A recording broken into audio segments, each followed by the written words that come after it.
Hello, folks. Oh, how y'all doing? You hear me over like the heavenly choir? Civ main menu music always goes incredibly hard. Hey, how's it going? It just started like lashing rain here. I don't know if you can hear the rain too. You actually might. It's really coming down. Oh, it's like storm rain. But yeah, hey folks. I hope everyone is having a lovely day. I hope everyone's been having a lovely week. I know the stream schedule on my end has been a little bit weird. I was live on Tuesday. I'm live today on Friday. I'm not here this weekend either. I'll be back on like Monday after today. But yeah, I've got two things on tonight. First and foremost, just to briefly touch on, we're gonna be playing some Dungeons and Degenerate Gamblers later. Uh, Point of comparison is Balatro, but blackjack. Very excited to try that. But before that, and kind of what I want to spend a bit of time doing, before that is I actually just want to like chill and chat with you. Hello, how's it going? We're back with like a little VTuber me. Let me see if I can actually get this up too. I think this will be funny. I'll change the music in a moment too, just so we're not on just this the entire time. Well, I got to meet a friend. I posted this on my Twitter. That's me meeting Gandhi in the Firaxis office. So I actually went to the Firaxis studio in Baltimore. They had us all out for a private world first showing of Civilization VII. And the embargo's now up, so I'm now allowed to talk about that trip, which is great. Which is really cool. So I want to try and give you as much info as I can. So you said you had major issues that you like. Yeah, so I want to preface this, right? I really liked Civ 7. I was the most critical person of the entire game there. And I actually have a lot I feel I could say. I had like talks with like some of the lead designers for the game. Because I was given a lot of feedback. Fussy. It's not even just fussy. And I'm gonna try and talk you through as much as I can. Because I'm very excited for this game still, and I want to preface the stream by saying that. Oh Jesus, Ravs, thank you for the raid. How's it going? Okay, let me get some more. Let me get some more chill music. As heavenly as the choir is, it's gonna be a little intense. Let me get my little music playlist that I've got.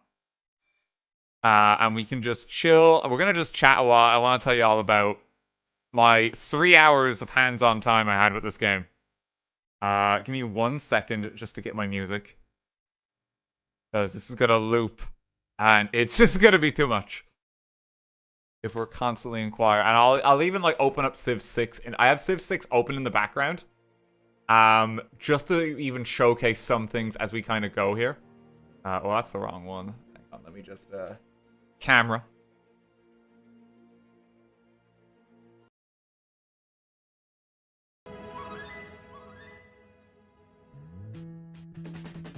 Okay. Alright. Okay, let's talk about Civ 7, because I'm a nerd for this kind of thing, and I really want to dive into it as much as I can. There's been a gameplay reveal trailer with Gamescom since then. The biggest change in Civ 7 is how you construct a city. We had a talk with kind of like a historical researcher and kind of like lead designer at Firaxis, and he was telling us about this idea of how cities are built on top of themselves, and he showed us a map of London to try and display his point. Where London, if you look at it as a city, has just been built on and iterated upon. And you know, you kind of like tear down cities because you keep building new stuff. It's like Ship of Theseus, but a city. That's the idea of gameplay for Civ 7. You build a city, and then you build on top of it, and then you build on top of it. Which is really interesting direction to take it. And they've made a lot of notable changes with gameplay, especially at the start of the game for that. Every few turns while you're playing the game, you have an option, you have a button that basically says, grow your city. and you pick a tile, and that's instantly upgraded, and that's part of your city now. And you do that every time the population increases now. So if you want that farm, grow city, take the farm, farm is built. Workers are dead. And that's the biggest gameplay change. Workers are completely gone. And I think that's a weird decision to make because you have a little less agency there. Now you only click and grow city. But there's other things you can decide to do. They completely killed builders. This is what I mean. I don't know how many people actually know the details of Civ 7 here. That's why I want to just talk about everything I can. How does it work now? You click grow city, you expand your city, you choose the tile you want, and then that becomes part of your city. It has to be something on the border to your city after you build it.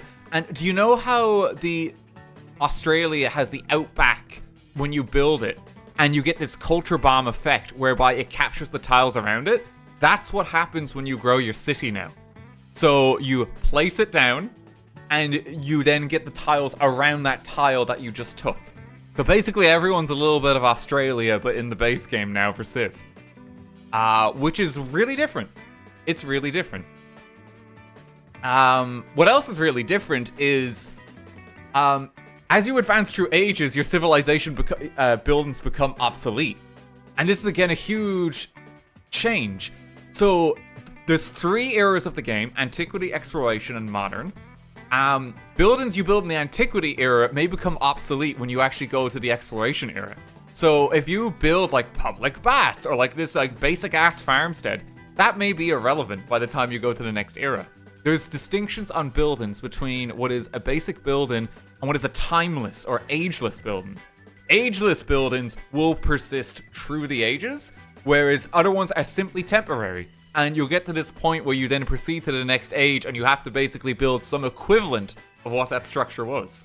Again, really different. So like your city is basically kind of being torn down as time goes on, and you have to build it anew and expand on it again. And basically update it, which is, again, really different. But there's there's so many other changes that tie into that. It's 3 distinct ages now. I played Antiquity era in about 3 hours, and I went through all of it. I got to the very end, and I was going for a culture victory in the Antiquity era. So here's another thing that's different. I don't know, and shout out as well to Potato McWhiskey and Spiffin Brit, who I went to Firax's offices with. They were talking about it on a stream earlier this week. I want to just talk about some of my experience too for you guys, because it's a bit of a different crowd. There are different victory and win conditions in basically each era now, or different goals that you want to obtain. In the Antiquity era, your objectives are not the same as they will be in the next era. For instance, a culture victory, quote unquote, in Antiquity era is simply build 7 wonders. It's era-specific types of victories and goals. So if you build, say, 7 wonders in the Antiquity era, you unlock a reward where your amphitheaters now become timeless, which means that your amphitheaters, when you advance to the next era, are still relevant and they still provide a boost. If you don't build 7 wonders, they become obsolete, and you're just going to have to tear them down and you have to build something new in their place. So there's like era-specific objectives that you want to do. There is 4 of them in each era, from what I understand. Religious objectives seem to be gone, at least for the Antiquity era. That's the only one we got to play. That's gone. But there's an economic condition added to the game now. There's a new way to actually win. It's economic. So if you want to be like a production-focused Civ that focuses on making money, there is now objectives specifically for that, which is interesting. Religion plays a bit of a different role. You still have made a pantheon in the Antiquity era, but it was less of an impact as it would be in, say, like Civ 5 or 6. So it's very different. Now, there might be goals with that in the later eras, but we don't know. We didn't get to play them. So it might become important later. We don't actually know. But I feel like that's just quite important to say off the bat. It's like, hey, it's actually like fundamentally quite different how you play the game. Something else that's quite different is leaders are now separated from the civilization. This is like a big controversial one, and I'm gonna talk about it too. I'll give you some more thoughts on this. So I want to show you, like, if I go for like create game, and then I just pick like Abraham Lincoln. So Lincoln and America are now separate. You only pick your leader basically, at the start, and then you pick one of a choice of civilizations. You have to pick civilizations that align with the era. So if it's the Antiquity era, you could pick Abraham Lincoln, but you might have to be Macedonia here. Right? Or you might have to be Gaul. Or you might have to be Egypt. So you can get Lincoln, but you have to pick someone else. And that's very different. And how you actually unlock, say, a civilization such as America is as you advance through ages, depending on conditions you will fulfill on the map, you get to influence what your civilization becomes. So here's the basic example. Suppose you get a lot of horses in your empire, and suppose you're playing as Abe Lincoln and you're Egypt. Well, hey, you can now become Mongolia. Basically kind of like Genghis Khan alignment because, hey, you have a lot of horses. And that's how it works now. So there's unlock criteria between eras that determine which base civilization you're going to get now, which is very different. Also, I don't know if Abraham Lincoln is confirmed for it. I think Benjamin Franklin was, though. Other thing with leaders, they're not strictly leaders. Now they're just like figures. Benjamin Franklin can now lead your nation. I don't think he was president. He was just president adjacent, like founding fathers and that. But they opening up the floor for basically influential figures in history, not strictly political history. So that's really different as well. Personally, I think we're going to see William Shakespeare and have him lead your civilization because the influence on culture is there. But it opens the floor to a lot more historical figures, which I think is an interesting change. So that's something that also to mention. For the leaders that we had, who did we have? You could pick Trajan as Rome, Cleopatra was in, and Egypt was in. And there was two other civilizations. I'm trying to remember which ones they were. I'm trying to remember who else we had. Spiff and Potato might remember, but I was playing as Trajan and as Egypt and ruling there. And I was going for a culture victory. But yeah, it's different how civilizations and leaders work now. And it's specifically, you advance through an era. It's like, hey, you're Cleopatra and you're leading the Romans. You get to the Age of Exploration. Maybe Cleopatra decides to rule England. And that's kind of how it changes. Which is, again, just really different. Now, I think that's going to be controversial. Because part of the identity of Civ, I think, sometimes is, hey, fucking, like, Teddy Roosevelt. Let's get our man Teddy. Teddy Roosevelt is invading me in the Renaissance with his cavalry. America is on my doorstep in, like, the ancient era. You can't do that anymore. That's gone. So that actually is quite different. I think that might be a bit controversial. You can still get Teddy Roosevelt in the ancient era and stuff like that, but it won't be Teddy Roosevelt leading America anymore. That's simply not an option. I asked the lead designer specifically about that when I had an interview slot with them, and they said maybe we might add it later, but we don't know. We have no plans currently. So it actually is quite different. It is quite different, but I want to play one Civ. You actually can't. Yeah, it's different. You can't just play as one Civ anymore. You're one leader. Your leader will carry on through the ages, but your Civ changes dynamically with each era. So that is really different. On the plus side, though, for each era, the Civs that are tailored for each era have era-related abilities. So, like, even looking at Teddy Roosevelt here, like, building your P1 Mustangs, or P51 Mustangs, that's not going to matter until the Atomic Era, or, like, the very end of the game. Because you're forced to pick a civilization that's relevant to the Antiquity Era, you're going to have something more that you can actually do. And you're going to get a new ability that will have something you can do in the next era, and again, something that you can actually do in the last era. So you actually have more stuff that you can do, basically. You have, like, the perks of, like, 3 different civilizations over the course of the game. So it's a bit different. It feels like Humankind. That weirdly is the point of comparison, because I believe they did that too, from what Spiff has told me about the game. So again, very different. I think that's going to be controversial, though. And I completely understand why that would be controversial. Like, you just can't do some combinations anymore.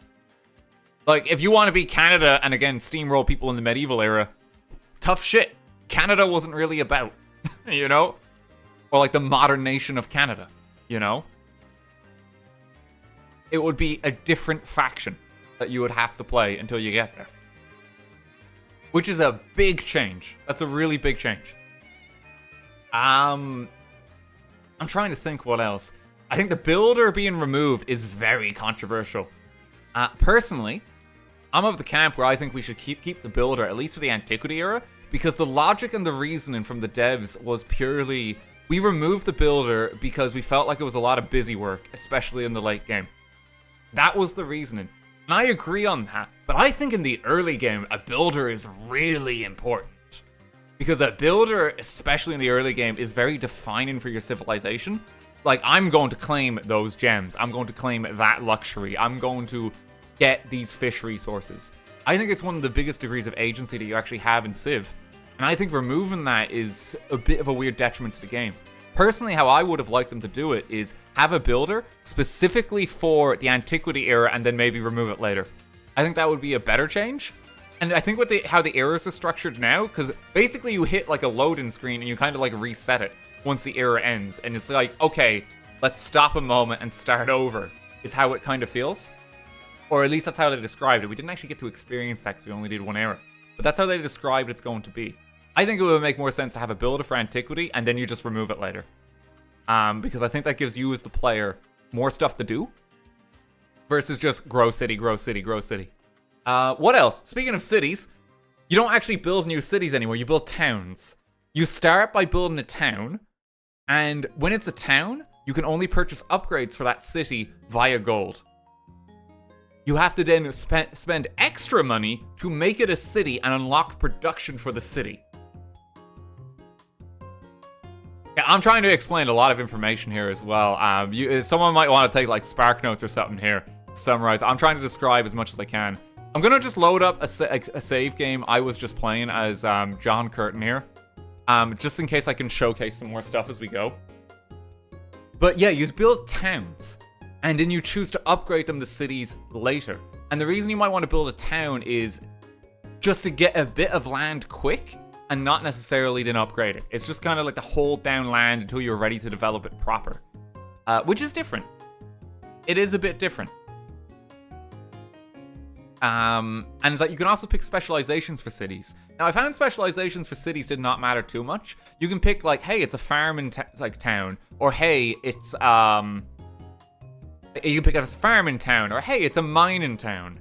And they're kind of like mild perks for building a city. So like if I built like Perth over here, I could be like, hey, I want it to be a farm in town, and then I get like a little bonus for it. Just like Humankind again. Weirdly, yeah, I've not actually played Humankind, but again, I talked to Spiff and Potato about this quite a bit, and they described it similar to that. Yeah, no, this is 6. Wait, isn't this 6? This is 6. I went to the Firaxis office about a week back and played Civ 7. I'm opening 6 to kind of portray some of the points and things that are different. That's why we're in 6. Shout out to my religion that conquered the world here. That is, where is it? Yeah, Yowie. I think we let Shen name that one.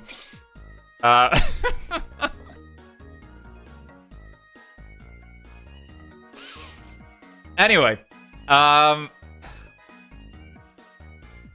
out to Yowie. He's obsessed. What else was I gonna say? But yeah, there's some big changes with the early game, especially because basically it's like down here it will say grow city, and when you grow a city, it's kind of like if I go in here, you see how it's like when I purchase a tile. So if I buy this tile, or like when I click grow city, and if I pick this one, then I get these tiles basically around it.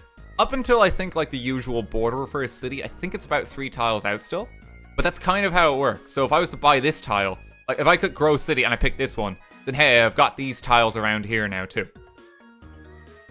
I don't know, you can't see the mouse cursor for some reason. Hang on. That is bad in a game of Civ. Let me get the mouse cursor visible for you. Let me get the mouse cursor. Ooh, capture cursor.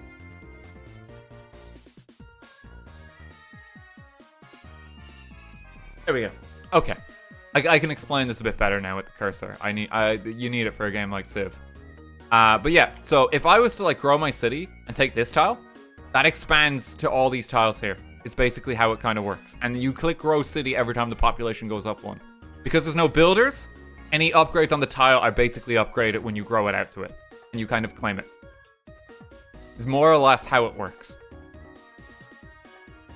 So that is quite different. Something else that's quite different is specifically for combat and military. You have a thing called a unit commander. A unit commander is basically like a commander for your army, right? But he's kind of like a storage unit, and he has like a level up tree. So what happens is, suppose I had like 4 troops here, and I want to move them over here to invade. What you can actually do is, if they're all next to the unit commander, he sucks them up, and they move as one unit. So you can actually pack up your troops now and move them a bit easier. Which is actually just really nice from just a, gotta drag this army across the map. So you can just pick up troops and basically move them together as one, and then you unpack them. You basically have an unpack button as well.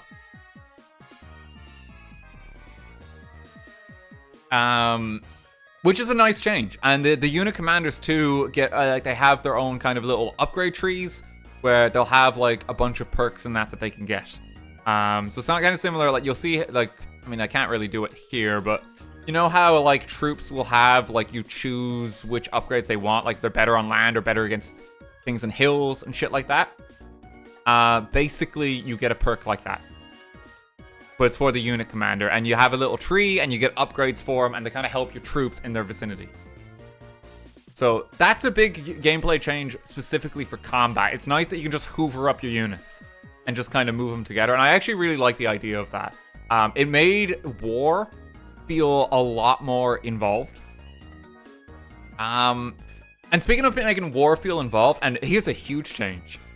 Barbarians do not function the way they did before. Barbarians basically found their own little city-state. They'll have like a named little town or something on the map, and you kind of have to go and just take them over. You still take them over as you would an encampment, but the interesting thing is you can actually put pressure on your neighbors with a barbarian camp if you leave it up, and you can basically redirect barbarians now to your neighbors and get them to start invading your neighbors. But they can do that back to you. So if you keep them alive, they're kind of like this militant faction that will just fuck you both up over time. Which is just really different. It's a bit different to like where they're just out of the camp, they keep spawning forever and attack you relentlessly. You can actually redirect them now, which is cool. Were you in Baltimore for this? I was. Yes. Shout out again. Here's me meeting Gandhi in the Firaxis office. I put that up on my Twitter and my Instagram earlier in the week. But yeah, so like Barbarians is quite different as well.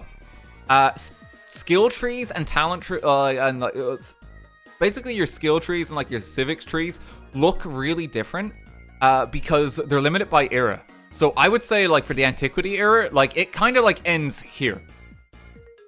Like those are all your techs for at least the first bit of the game. And until the game actually advances to the next era, you cannot get like further techs. There's actually like a hard cutoff point for it. So that's something important to know.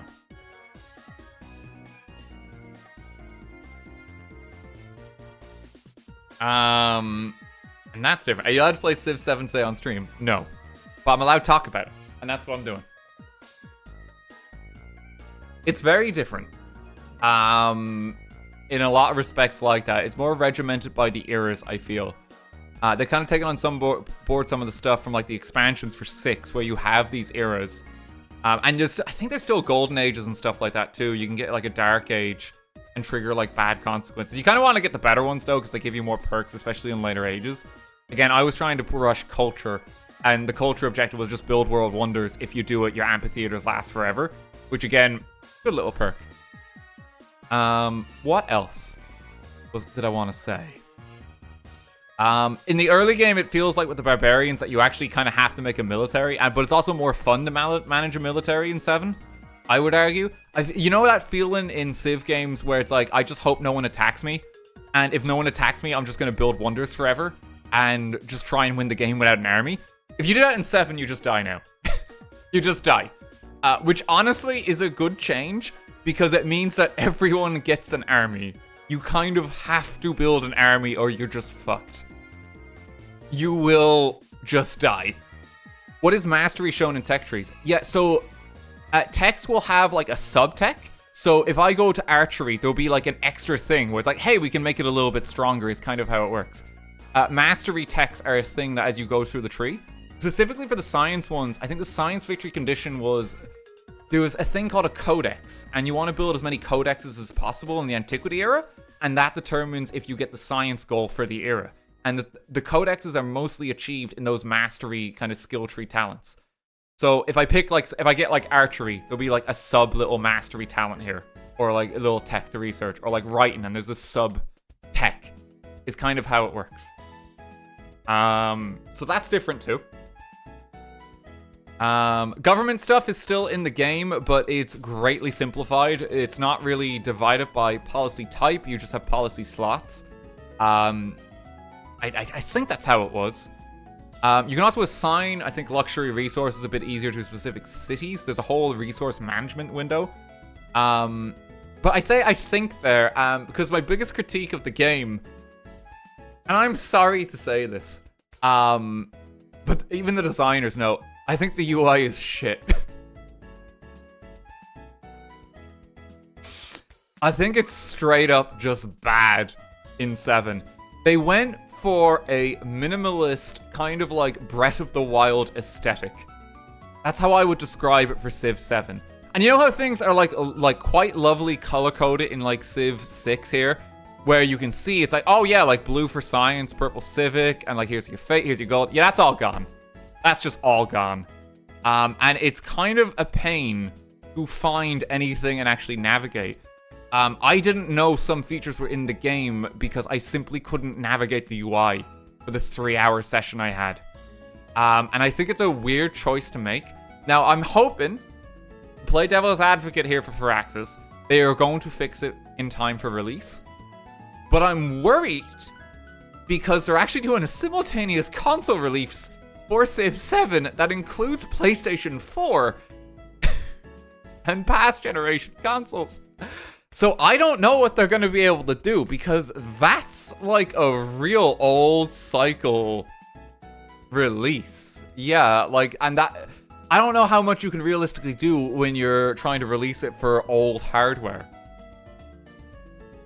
And that's my biggest critique, is just the UI. It was everyone's biggest critique as we were playing it. And it's the one thing we were like, you gotta fix the UI. You just gotta fix it. It could be just like kind of a case of, hey, it's a tech demo, you know, and we just want to show off a small portion of the game. And yes, we're still developing it. It doesn't come out till next year, you know, in fairness. But my god, the UI is rough. And it kind of frustrated me at parts. For some reason, hotkeys just weren't a thing. I don't know why. But I just didn't have hotkeys. So it's like, if I want to just like very handily just like fortify troops and by like pressing F and shit like that, it just wasn't a thing.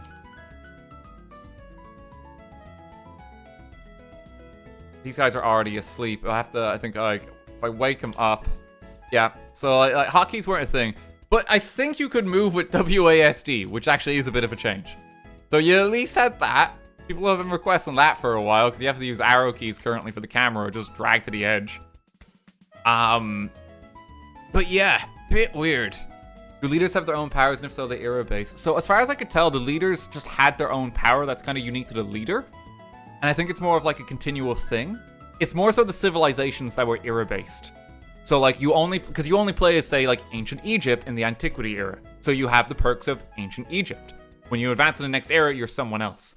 And there's a bit of like there's like unlock criteria progression for new civilizations, but there's some that are just guaranteed as you move through ages.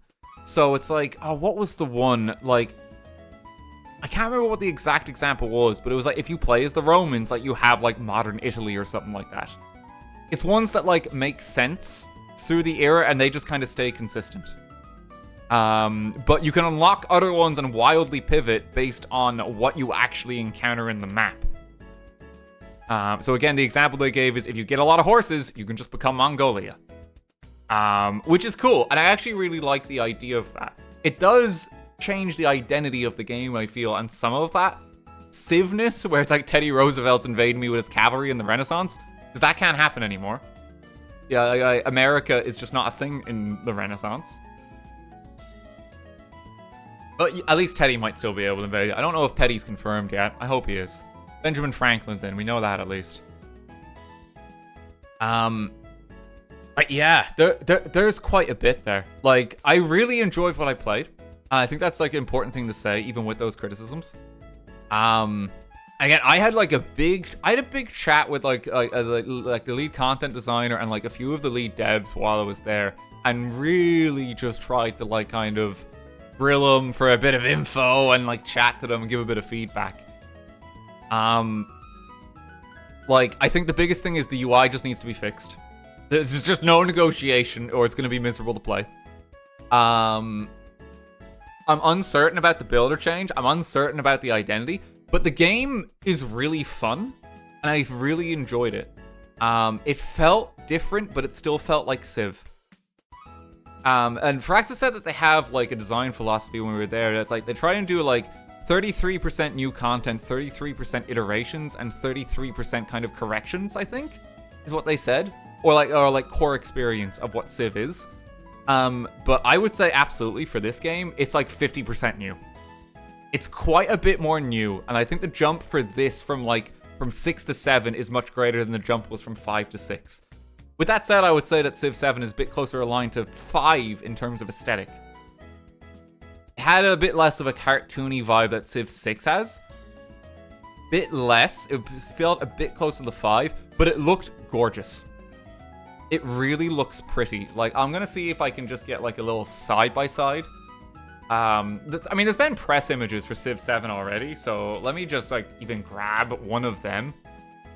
And you can kind of see like the difference in aesthetic, like yeah, like here's like a screenshot that like the Guardian posted. This ought to do the job. If the Guardian will, no, they won't let me take that image.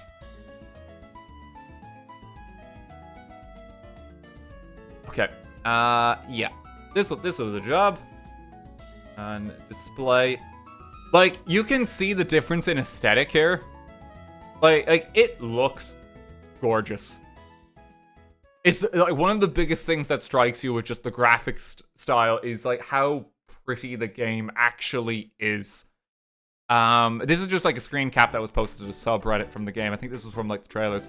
Like, look how pretty it looks. Yeah, like there's it's gorgeous. The lighting is really nice. And it's a different aesthetic. You can see the contrast, especially with 6 side by side, where this is more cartoony. It's gorgeous. It's so pretty. Will this run on PS4? Your guess is as good as mine. Genuinely. Apparently, Civ is quite popular on consoles. I didn't know. But according to the devs, it's like actually quite a big runaway hit on console. You just wouldn't think it because it's Civ. But it's very popular. I don't know how many people here could raise their hands and like say, hey, I played it on console. Raise your hand if you play it on console. Genuinely. I think we all think that we just play it on PC. But there actually is quite a few console players for it. I know I actually play Civ 6 on Switch sometimes too. I have it on Switch. Switch it. Yeah, see? There's a good amount. There's a good amount. It's a not insignificant amount. I think that actually is quite surprising, just realizing how many people actually play Civ on console specifically. Because it just kind of has that air of like, you know, PC grand strategy game. Like, it just does. Which is in part, I believe, why they're just doing this whole simultaneous release on consoles now as well, because they're trying to appeal to their audience, which is like, you know, fair play to them if they pull it off. Because that's ambitious. That's very ambitious. I hope I can say this. I mean, I think I can report it. There's nothing to announce here. But I specifically asked, hey, is it coming out on the new Switch? To which the answer was, what's that? So I don't know. I don't know. There's no answer there. There's no answer there. But makes you think. If I had to hazard an educated guess. If I had to hazard an educated guess. I guess we'll never know.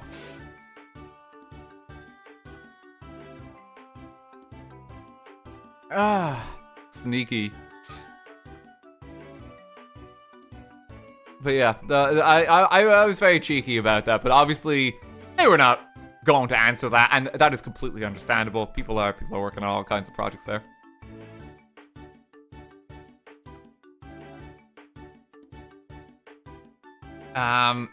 Weird, your audio just cut out for 10 seconds there. Must have not been important. But yeah, that was something I asked them, so that was very funny. But I mean, yeah, I mean, and even with that said, I genuinely don't know if they will, but I imagine when there's new consoles on the horizon, it's something that everyone in the industry is like keeping an eye on. I think that's maybe the best way to put it. Ah, God. But yeah, that's a lot of what I wanted to talk about just for Civ 7. I had a genuinely really cool time with it. I thoroughly enjoyed playing it. Again, biggest critique is just the UI. I think it's going to feel quite different in terms of identity for the game, especially with the new Civ leader split, but I like their reasoning for that. I don't know how I feel about builders being gone altogether. I think it gives you a bit less things to do at the start of the game. But I know also in the later game, it's a change where you're going to be thankful for it. Because in the later game, having a builders is just tedious chore. And you just have to, like, you know, build this, build this, build this, build this. In the early game, though, I don't think it's like that, and I think it matters a lot. I actually really like Civ 6's balance for builders, where they don't last forever, but you get 3 charges. And I think that was really important for, like, balancing the game and kind of prioritizing resources and stuff like that. UI was definitely looking rough. Obviously, a work in progress, lots of dead space, small fonts, weird independent state UI pop-up. Yeah, like, I mean, and that's the thing. Like, I think it is a work in progress there. Oh, there was one other critique I had. So they have all these leader animations. So you know how it's like if I talk to, like, the Fennekin's here, and it's like, hey, it's Tito, and she's here to chat to you. They have a lot more leader pop-ups where it's kind of like an overlay on the map. My biggest critique with that, though, is it is kind of like a wind-up time every time you do something with that. So if I'm like attacking or something like that, there'll be like zoom in, wait for leader pop up, do deal, close, zoom out, leaders disappear every single time. And we couldn't turn that off. I imagine you're going to be able to turn that off, but it was kind of weird. It felt a bit clunky. It felt a bit clunky because you have this weird transition every time. But I imagine, though, like, once you have, like, quick combat and quick movement and stuff like that, there may even be, like, quick leader negotiations or something. There might be. I reckon that's something that's quite fixable. But yeah, that felt a bit clunky. That was a bit weird. But, like, I like what they're doing with the cities. It feels very satisfying to kind of claim new tiles for your city, especially. And there's something quite satisfying in, like, hey, you just expand here. You have a mine here now. Combat is way more fun. It feels way more involved. You actually have to build an army in the early game or you're kind of fucked, which I think is actually a really good change for Civ. Because, like, if you're playing a multiplayer game with your friends and it's like, hey, you know, I'm fighting for my life against, like, factions here, fighting for my life against factions here. Your one friend who's at the corner of the map, isolated from the rest of the world. Yeah, I'm going to ignore the military and just build, like, 7 wonders and you're not going to get them. And you can't invade them because they're too fucking far away. Well, guess what? Now that friend's going to be in trouble too and has to build an army as well, which I think is better. And I think even opens up combat more for anyone playing the game. You really want troops, is a big thing that I noticed. Did you get to see anything about map options? I did not. But still city-states, there are.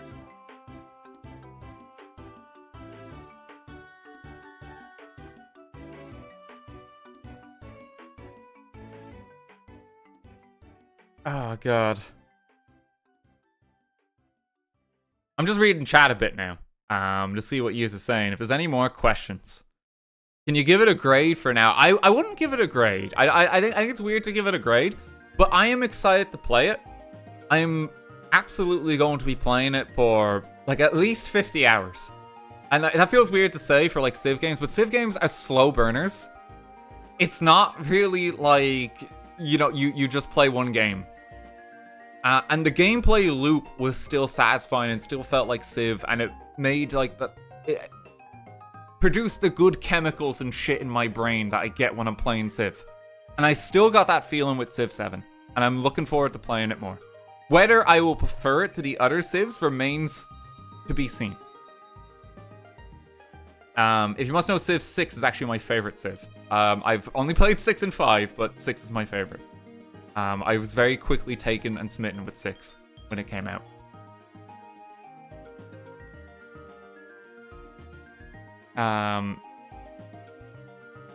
Will this be coming out in the Nokia N-Gage? You might be in luck. You might be in luck.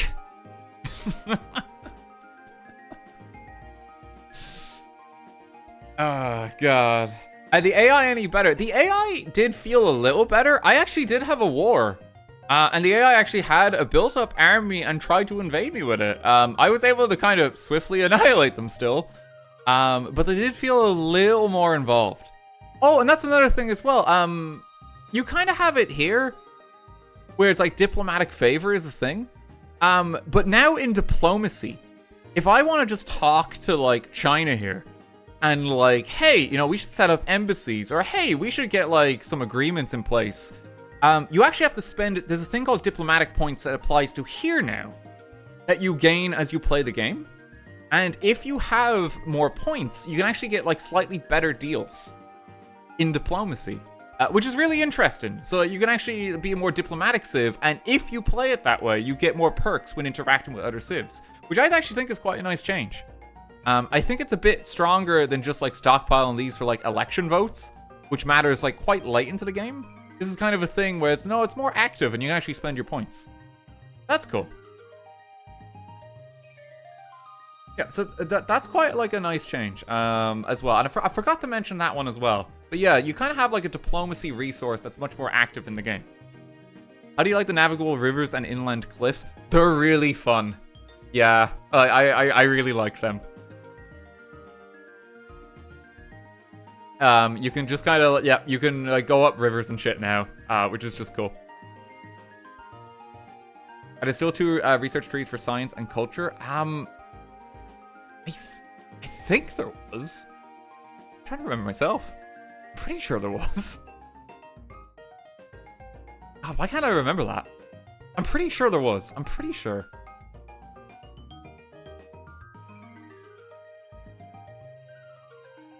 RT Dementia game. Yeah, I'm really excited for it though. It felt like Civ. I really did enjoy it. It was different, but it still felt like Civ. And I think there's a lot of potential to even expand on the game already. From like the most obvious one that comes to mind for me, it's like, hey, you have 3 distinct eras of like antiquity, exploration, and modern era. I could very easily see them being like, okay, expansion drops. Here's a new era. Here's like space era or like atomic era or something. You know, you can quite easily build content on the game like that. Or like make a more niche era. So like instead of just general exploration, here's the Renaissance specifically. Or medieval, you know?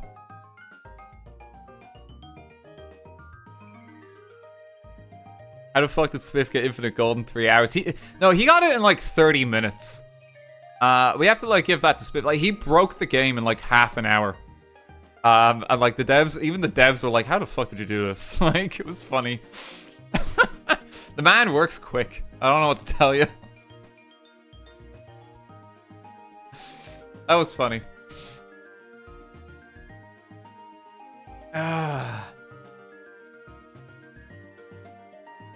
You still research government types in the tech tree, or do you now unlock policy slots in a different way?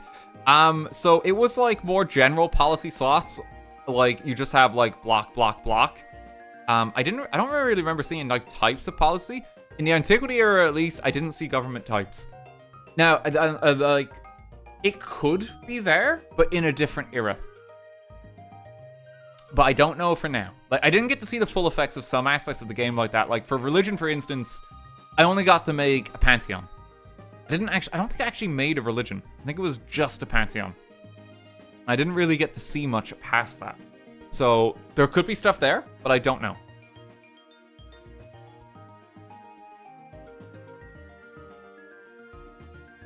You invade a town and see what the takeover was like. I was at war with one of my neighbors, yeah. I think I took 2 of their cities. It was alright, honestly. I kind of got it up and running, like, pretty okay. It's kind of like standard Civ invasion where it just kind of takes a bit to do. Any obvious changes you would make to it? Fix the UI. Fix the UI. Fix the UI. Like, it's the biggest thing. UI is rough. But I think they're aware of that too. And, you know, there's time. There is time. But I think the UI just needs improving. It's just not up to snuff. Yeah, that is like the bulk of my experience. How to reach this like ironwork without builders. I believe it's like you have the tech, it becomes visible on the map, and then you can like, as you grow your city. So like if I get the like a certain tech iron, it suddenly appears here. And then click grow city and claim the iron. I believe it's like that.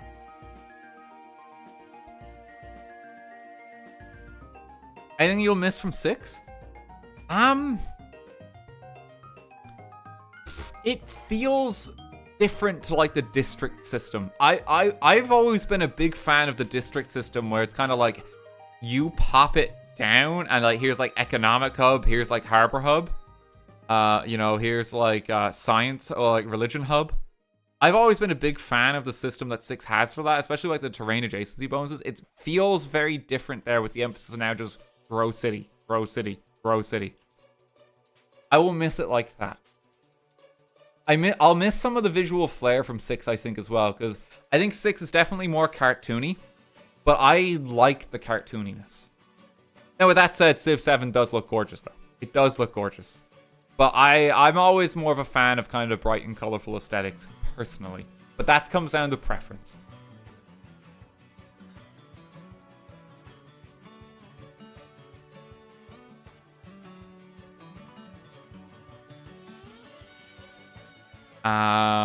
Any significant changes to water combat? I didn't really have a navy in my session, so if there was, I didn't really notice.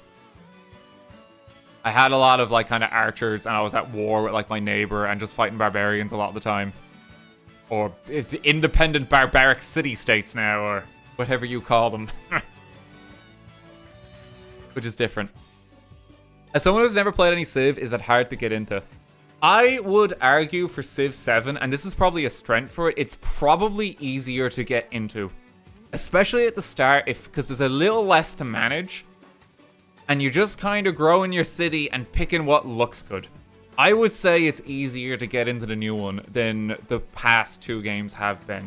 And I think that is a strength. I think that is a strength for 7. Look into it. Because I feel like sometimes it can be a little overwhelming for like, especially playing something like this where it's like you'll start the game and it's like, oh god, like I gotta get like that, I gotta rush like Stonehenge or something. And if it's your first time playing, you may not know that like, hey, you might want to rush this to get a religion early. It felt like there was a little less of that in 7, and it felt like everyone kind of had a more gradual build up with like branching paths.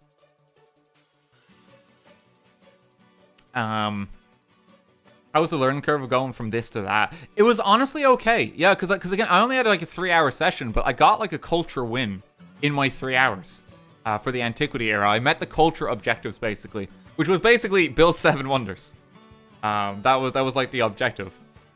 Build as many as you can, and then your reward is your amphitheaters last forever now.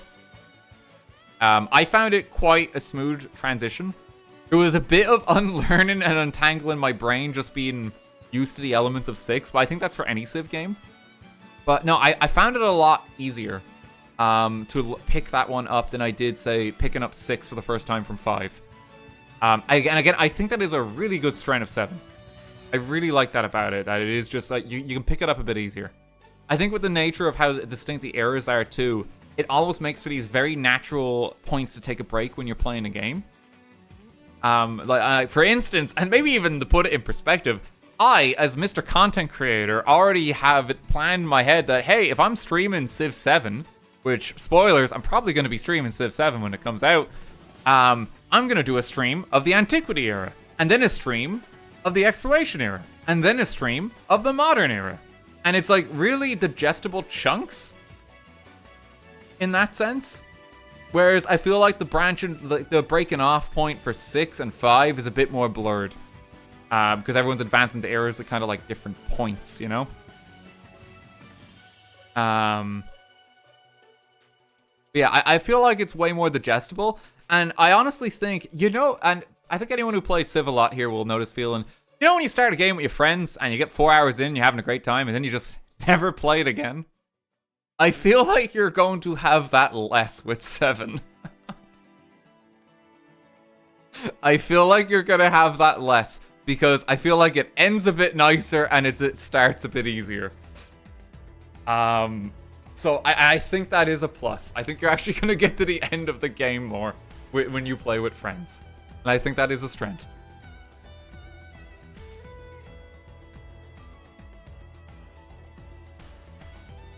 Oh, God. But yeah. I got 5 more minutes. 5 more minutes to chat, and then maybe we'll do some gambling game. So we'll go a few more minutes to chat, and I'll try and answer some of your questions too. I had a wonderful time. Was hanging again with Spiff, with Potato. Met Ursa Ryan, who's absolutely lovely. Mango was over with us too. You met Gandhi. I did meet Gandhi. Yeah, I did. The staff was very confused and kind of laughed a little bit when I said, hey, I want to get a selfie.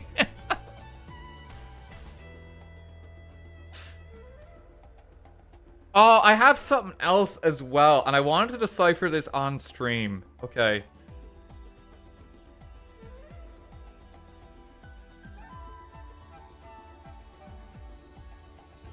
There was like... Okay, no, I don't think I can actually post that one just in case there is anything that's not covered on it. I'm gonna actually be careful. I'm gonna be careful because this is an active game studio. I don't want to actually cause incident. They had one cute tradition in the Firaxis office I did want to share, though. Whereby they have group communal Lego sets where they purchase a big Lego set, like, say, the Eiffel Tower. And each staff member, I think, each day can put one piece, just one piece on the set. And the goal is to build the set over time. Just one piece at a time, though. And each person gets a piece. And that's really cute. And, like, they had, like, the Eiffel Tower built. They had London Tower, like the Tower of London Bridge. They had the Colosseum built. And that's really cute. That was really cute. I have some pictures on my phone of just the Lego sets in the Firaxis office. I think that's a very sweet custom. The vibe I got from even being in the company is that it's a very nice company to work in. It just kind of had a bit of a coziness to it. It was very sweet.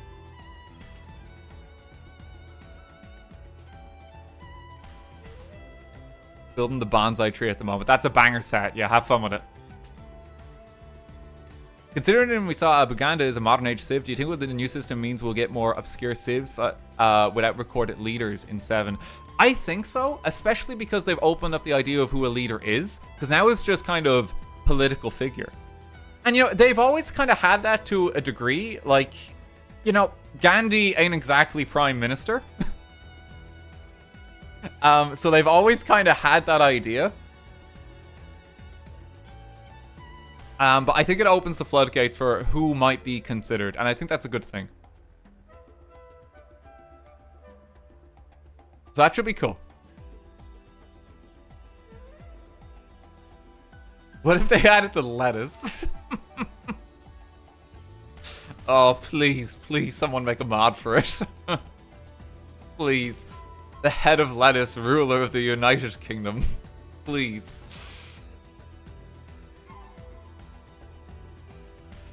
We need it. Have you seen Lego is releasing a Zelda set? We may be doing a Lego related stream in a few weeks, gang.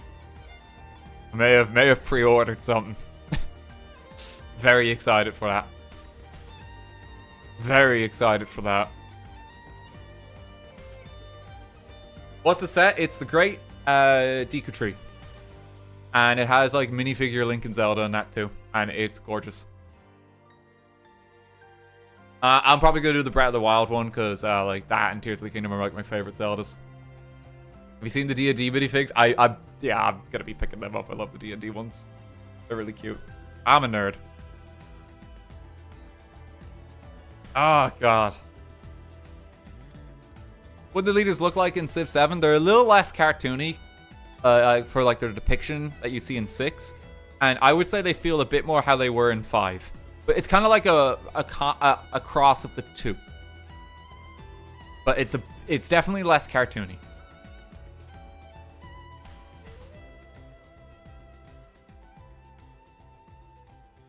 Shoves you in a locker, nerd. Oh, God.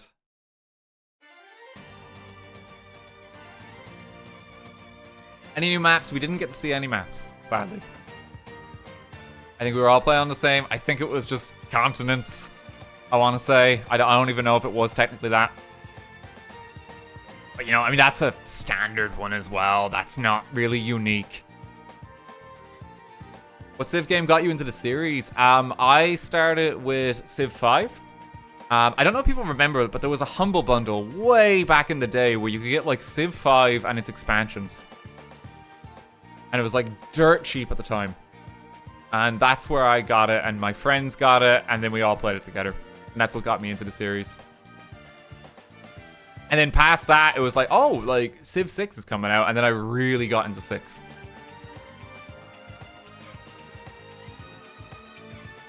I've only played 5. I would still recommend 6. I think 6 is really good. Apparently, it's on sale right now, too. I mean, that makes sense. People are saying it in chat. Apparently, it's on sale. I quite like 6. It's one of my favorite games. It's my favorite strategy game. Should also say, like, disclosure. I mean, I said it before, but it's like, we weren't really exactly sponsored for the trip, but they did fly us out. They did fly us out and like cover our flights and hotel and stuff like that when we were in Baltimore, which is very cool of Firaxis. There was only a handful of us coming all the way from Europe too. It was very nice of them to just actually have us out to play the game and get some hands-on time. And I'm very excited for it. Yeah, it's kind of just like more of a disclosure. Like, I'm not really sponsored for that trip. I wasn't paid for it, but they did cover flights and hotel. It's always important to mention, you know. For me, like honestly, for me, as someone who's like been playing Civ, like I just played Civ for years, I would have started playing like I don't know when I even started playing Civ 5. It would have been like 2012 or something. But as someone who's been playing Civ for years and years and years, to be able to have the experience to go to the developer's office to play the game like months and months in advance was genuinely so fucking cool. That's just like, oh my god, like, this is such a cool opportunity, and I'm really thankful to have that experience. I'm always thankful when I get to do stuff like that. It's genuinely, like, it's an honor, you know? It was a bit taxing, the journey, just because it was like, I think it was like 10 hours of flying, and then we only stayed 2 nights. And like, that's just a bit rough on the body. Like, you know, there and back. I was pretty shattered come the other side, but absolutely worth it. Absolutely worth it, you know? And you have to take an opportunity like that when it happens. You have to. But yeah, I was feeling pretty rough come the other side. Where is it? It's in Baltimore. US East Coast. And I had to take, like, I think 2 flights. I think I had to transfer in JFK. Then I stopped in Atlanta on the way back. Shout out to Popeyes in Atlanta. We are Popeyes family. It's some of the best fast food in America. Will you get early access? Mr. Sid Meier, will I get early access? I mean, if it's going, I wouldn't say no, but I have no idea as it currently stands. But I wouldn't say no. I wouldn't say no, you know? I'm just saying. I wouldn't say no. But whenever I get to play it, I am very much looking forward to it. Because I genuinely enjoy Civ an awful lot. And I'll absolutely be streaming it when it comes out.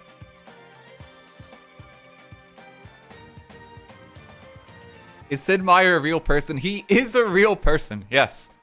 He was apparently on holiday when we were at the office, so he couldn't see us. But he's still a regular. He's still at the company, which is kind of mad.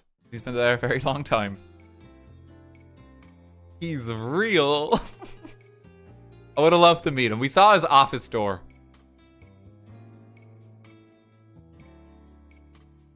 Ah, God.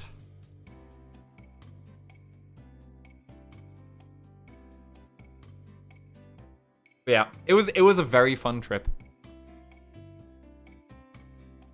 It was a good trip. Absolutely worth it. We got caught in a bit of a tropical storm as well while we were there, so it was kind of like lashing rain a lot of the time. But it was still great fun. And we all kind of nerded it out. We had some very lengthy discussions about it. Again, I feel like I was the most critical person because the reason I can tell at these kind of events is I've got a lot to say, and like I've been quite critical. Is I basically, like, at one point over dinner, because we had the event and then we went to dinner after, like I had like a round table of game designers just kind of listening to me and talking to me, and like quite engaged what I was talking about. And we had a little committee, and then there was like a bunch of creators around us too, just kind of listening to us have a bit of a back and forth about this whole, like, well, I think the builder is an important part of the identity of the game. And I wonder how people are going to feel about the split with leader and civilization, because I think that's actually going to be a bit controversial, personally. Even though I understand why they're doing it and the opportunity for gameplay it opens, I feel like a strong part of Civ's identity is sometimes that stupidness where it's like, oh, like America just discovered writing that you've now lost. Like, that's not a thing anymore now, you know? He was yapping. I just have a lot of opinions when it comes to these things, and I like to voice them. And I always do preface this whenever I say it, because I know just nature of being online, that always being critical, he must hate it. No, like I'm critical of everything, even things I love. And like that's just kind of how I engage with things. And generally speaking, when I'm more critical about something, it tends to mean I like it more. But I'm very critical about like Pokemon and shit like that, because I love Pokemon.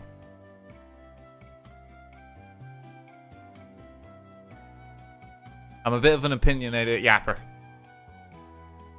I always think there's like a good discussion to be had.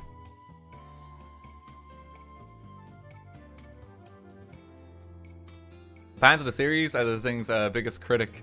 I mean, there will be, you know? I mean, I'm sure there's many discussions like being had that, like, I checked like the subreddit even the other day just to say like, hey, you know, what do people think? A bit mixed on some bits, you know? But and Jamie had a great meme for this, and I want to see if I can find it. Jamie, aka Potato McWhiskey. Oh, let me see if I can find his meme, because it's perfect. And I'm gonna leave you with that then, and we'll do some gambling. Let me find it. He posted it. I have to hop back a bit. Jamie's been active on his Twitter. Holy shit. Holy shit, dude's been posting. I can't. I'm trying to find it, but I'm actually now buried in Potato McWhiskey's... Okay, I found it. And I think this is like the perfect summation. And I think this is important to bear in mind whenever there is this cycle with Civ.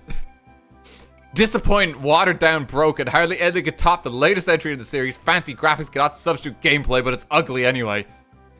To after, it's one of my favorites. I spent countless hours with it, looks gorgeous, and the DLC made it so much better. Best Civ so far. Disappointing, watered down, hardly anything could top the latest entry in the series. Fancy graphics cannot substitute gameplay, but it's ugly anyway. It's one of my favorites. And like, it's just an imperfect encapsulation of what seems to always happen with Civ games. And I remember seeing this even with 6 when it came out. I actually was on the Civ 6 camp from like the ground running. I actually really preferred it to 5 even at launch, even though it was missing some systems of like Brave New World and shit. But I feel like that's important to bear in mind too. And I feel it's also important to bear in mind that like Firaxis is a very active dev when it comes to their gameplay. When it comes to their design. And like, you know, even if it's a bit rough around the edges, there's going to be chances to iterate on the content, I feel. And so there's always that opportunity for the game to become something more, if that makes sense. I think that's always important to bear in mind. And I'm saying that just in particular because I remember what it was like when Civ 6 came out. And people, like, were mad. A lot of people were mad when Civ 6 launched. Which I thought personally was undeserved. Because I thought there was a lot of, like, it was really good already. But I think that meme is, like, the perfect summary. I'm way more excited about 7 than I ever was about 6. I'm glad to hear it. I think you should be excited, personally. I think it's like a very different feel in Civ. But it's still Civ. And it still scratches that part of your brain. Which is why we enjoy playing this game. Ah, God. Okay. He's done yapping. He's done yapping. We're going to park it there. Thank you again to Firaxis for having us out on a wonderful trip. Letting us play the game early. It really is an honor. It genuinely is. It was such a cool experience. Very thankful for it. Had a great time. Looking forward to the new game. Yap sesh is over. Oh, I'm on the wrong screen too. There we go. All right, let's just hop here. Let's hop here. I'll leave you with me visiting Gandhi.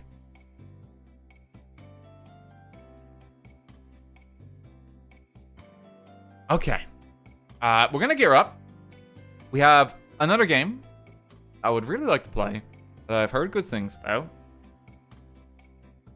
And I'm not sponsored for this as well.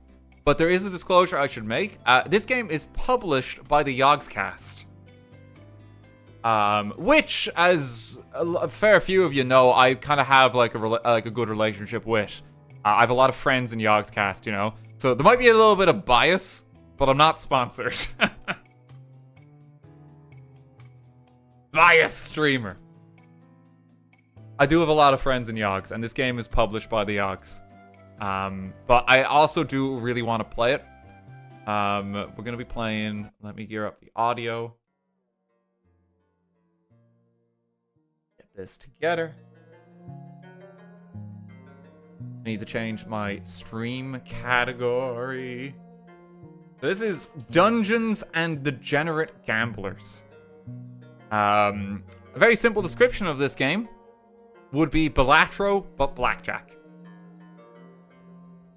It was like in development at the same time as Balatro. They even, I think, they have a bundle on Steam for like purchasing them together or something like that. Balatro?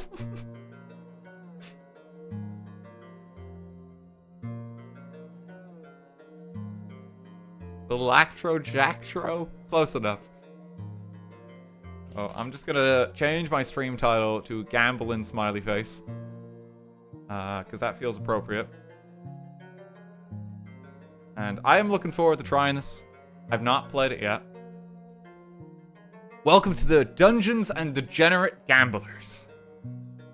It's a bit like Balatro, but we're playing blackjack this time. I actually prefer blackjack to poker, personally. Let's start a new game. Use a starting deck. I think we only have one choice. Hearts deck and Hearts heal you. I have no idea what to expect. Yes. Confirm. Sound check. Can you hear it okay? You got good audio?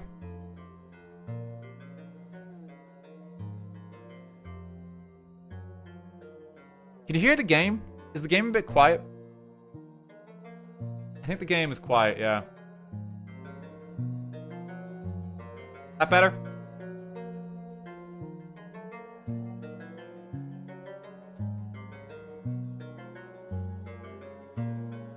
Yep. Yeah, I think that's better. I can't actually crank it up anymore. It might just be a little bit of a quieter game.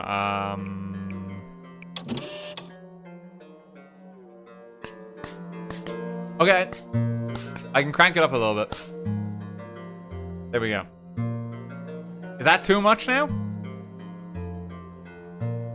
Smoking. It's loud? I don't know what that... I'm worried that's gonna be a content filter thing. Oh, I think it might be, because sometimes YouTube is weird if you have cigarettes. That might be a content thing, and maybe that's why that's there. They might have actually thought about that. We need the nicotine. I don't know if we should be encouraging smoking. I feel like that's a bad image to have. Like, please. Turn on vaping instead. I'm not quitting cold turkey. Okay, I'm gonna try turn it on.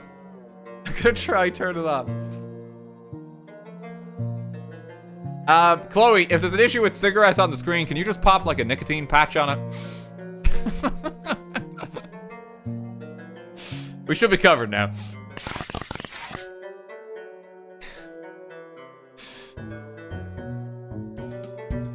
Okay. Oh, now I think it's too fucking loud. Yeah, now it's definitely too loud. Hang on, let me crank it down a little. There we go. You approach the old tavern. It reeks of ale and addiction. You're going to have to master the strange version of blackjack they play here. Let's enter. Back, how about a drink or a round of cards? Okay. So I have a 10 of diamonds, so I just want to hit. Oh wait, no, this is me. No, he's got the 10. I've only got a queen. Hit. Hit. And stand at 20. Okay, we're getting... So this is us. This is dealer. Loyalty card. On play or explode, permanently gain a stamp. On 10th stamp, instant blackjack, then reset stamps? That's not a playing card. Okay. Alright, I'm gonna hit. He's got a 4. He's only on 4 at the moment. So he's got to go like a fair bit. He's on 9 now. I'm on 13. I'm having a lot of luck just getting the 20 and just being able to stand. Oh, and he has like a HP meter. Do you see that? Beat me. Pick a card as your reward. They're on the house after every game of cards. Damage is equal to score difference. Bust equals 0. Okay, so we're like fighting our opponent. That's how it's working. I'm starting to pick it up. Okay. What? Cue card. That's not a playing card. On play, move any of your played or discarded cards to the bottom of your draw pile. Okay. A misprinted card. On play, set value to 6, then add a 7 of spades to your hand. On stand, rounds up. That's interesting. AI generated card.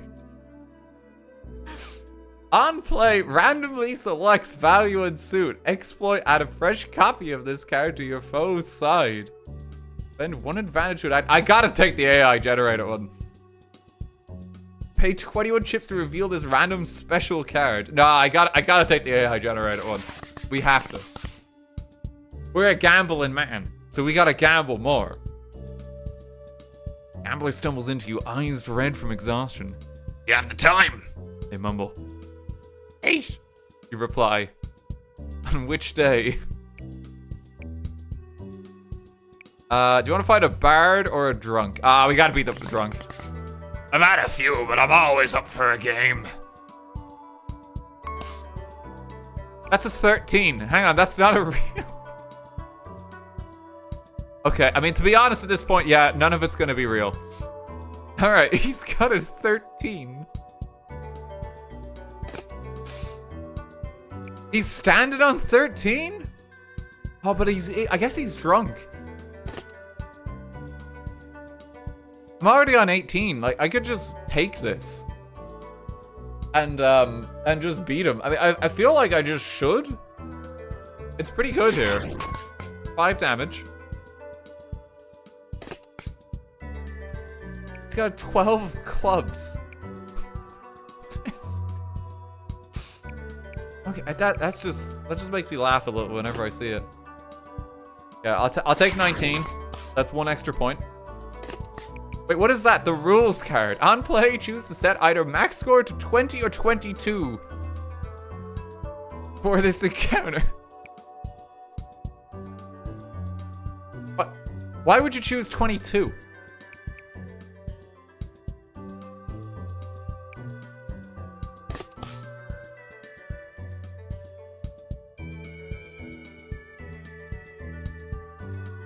Your max is now... Oh, it's my score. I now busted 20, and he can still go to 21. Okay, I think I get it. Alright.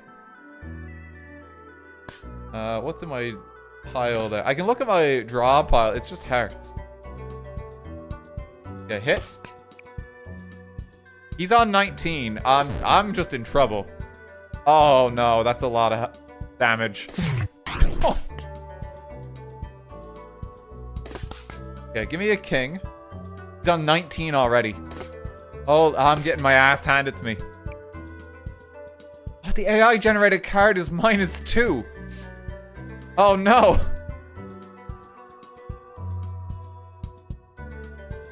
Okay, but wait, I can exploit it. So I can send it to his side, I think.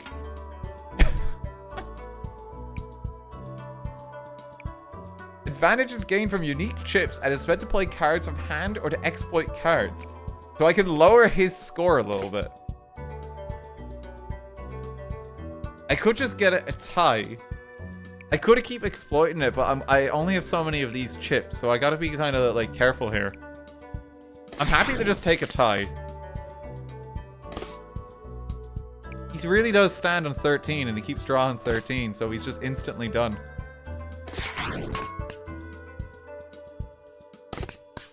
I mean, as long as we can get him to 13 and us even remotely above it. He's just gonna I mean, I have to just stand here. I take way too much damage. He set himself to 20. Why? Why would he do that? Okay, alright. My AI card this round is +6. That might help us.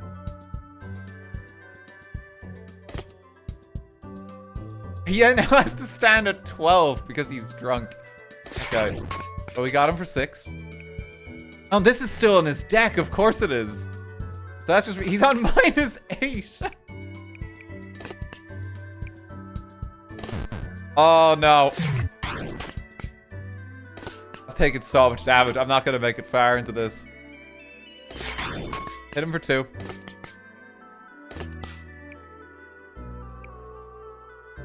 He's changing his again. I think he set himself to 20 again. Oh, no, he is 20. Okay, just stand. I'm not going to beat that. I'm so badly hurt, and it's like the first opponent.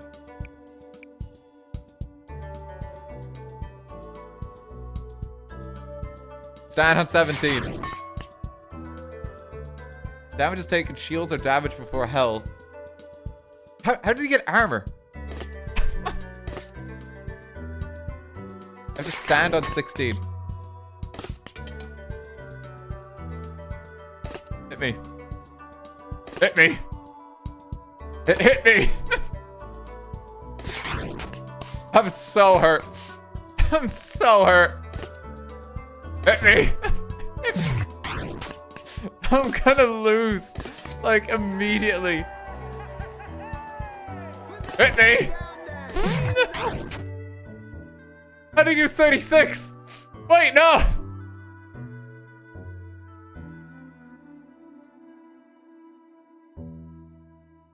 Oh no, we're already dead. It's already over. Brayden, thank you for 1,000 bits. Hey Dad, I got the catch. Finally got to catch one of your streams. Thanks for making my job a little more enjoyable. Hope you have a good stream. Thank you very much. Hope all's well at work. I grieve to look at my deck. Yeah, let's walk away. Yeah, I can pick a new deck. So hearts, were hearts actually healing me? It didn't feel it. Clubs deal extra damage. Spades grant you shields. Diamonds grant you chips. What are we feeling, chat? It heals on blackjack. Oh, it's only if you get blackjack. You gotta get chips. You wanna be a glass cannon with clubs? Or do you want diamonds for more money? I think it's between the two of them.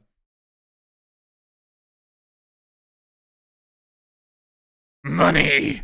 Money! Okay. Let's go. Welcome back. How about a drink or a round of cards? Oh, someone seems to have chewed up your card there. Can't believe, like, he annihilated us so hard. It was only at the second game, because, like, this guy feels like the freebie tutorial round, you know? Oh, just stand. Okay, we got him. Okay, what card do we want to add? There's a lock-picking card. Unlock every locked card in play, then quick discard them. Okay, I'm not entirely sure. Discarded out and acting on discard effects. Counts as a diamond. The King of Gold. The next card you play this round becomes a random diamonds card for this encounter. The Rain Man card. On hit, deal damage equal to your number of played cards and discard. On stand, gain shield equal to your number of played cards. Or pay 21 chips to reveal this random special card.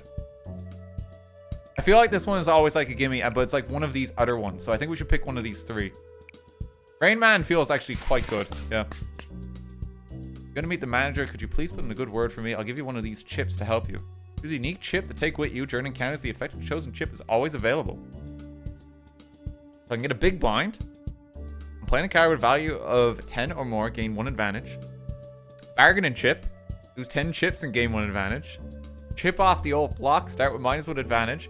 Randomly select the effect of 2 unique chips at the start of each encounter. That's going to be so random, but I think we do it.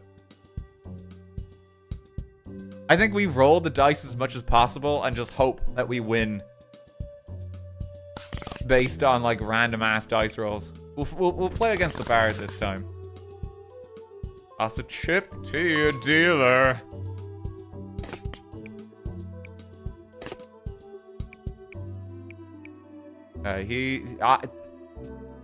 So I can look at my deck to determine it, like what the odds are. That actually is kind of nice and something different about this, I guess. It's very likely I just go bust here, but I think I just take the damage. Because otherwise I probably just get murdered. What effects did you get? I got, chip in a chair, start with 1 advantage. On spend an advantage, if below 30 HP, gain an advantage. Okay, and then if you have a score of at least 17, gain 1 advantage. Healer chip. Okay. He's got a Joker. Copy the value and suit of one of your discarded cards. I mean, 19's pretty good. That gave us an advantage. What? Gerald from Riveria. On play, burn one of your foe's played cards. Okay. That's unfortunate.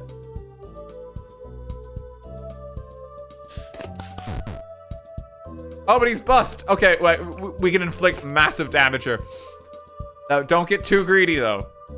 Okay, I can afford the hit here. Yeah, I could afford the hit here. No! No, I did the maths wrong. No! I could have had him. Oh, god damn it.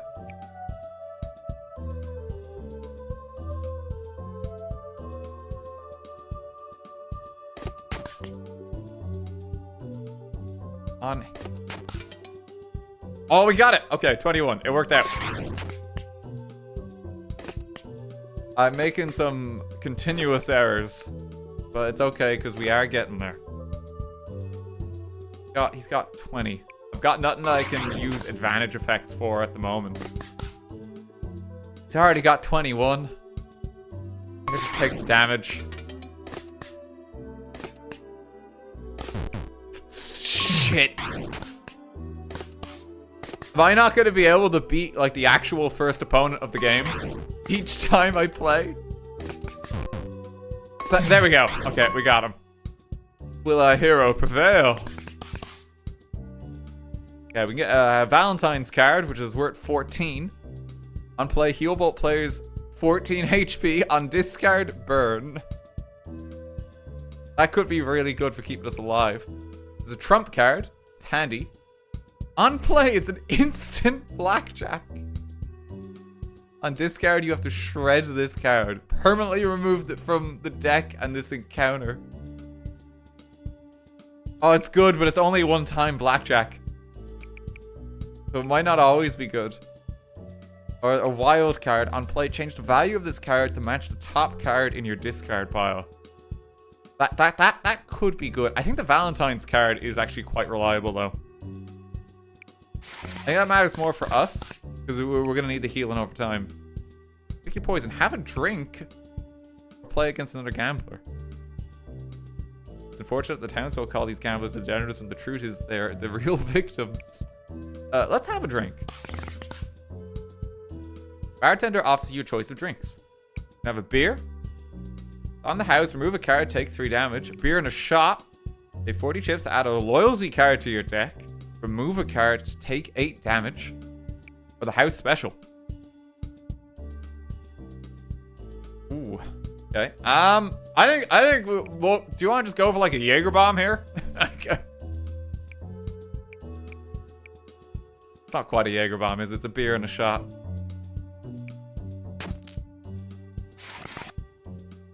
Okay. So we have a loyalty card.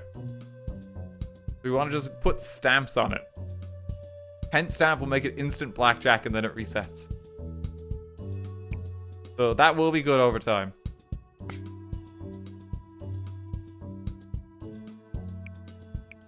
Resume?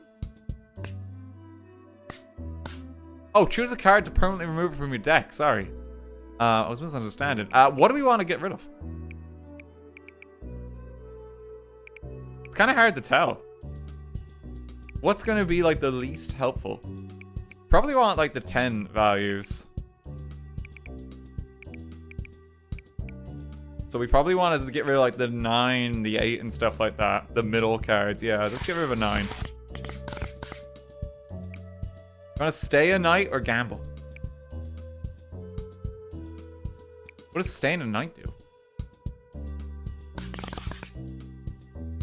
Fancy room. Lose 65 chips, heal 15 HP. Cheap room. Heal 8 HP. A random card is stolen from your deck during the night or sleep on the floor.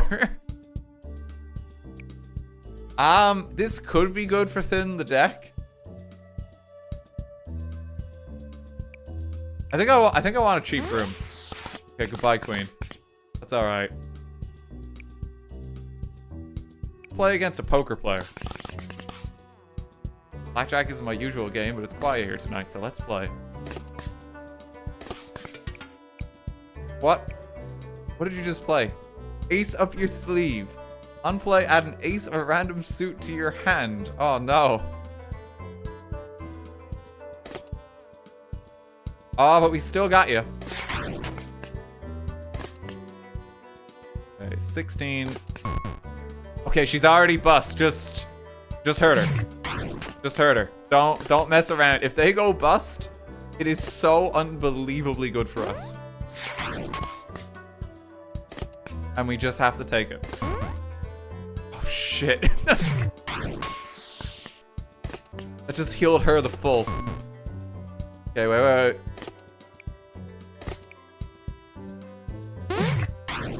Okay, get her. We're still in it. They're standing. I think I'm gonna go bust, so I'm just gonna use my shield. I can tie that. I can stand there. She doesn't want to go.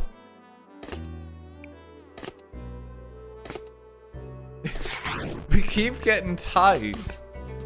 She doesn't want to go. Oh, it's so risky. Just take a little bit of shield damage. At least we're powering this up. Oh, shit.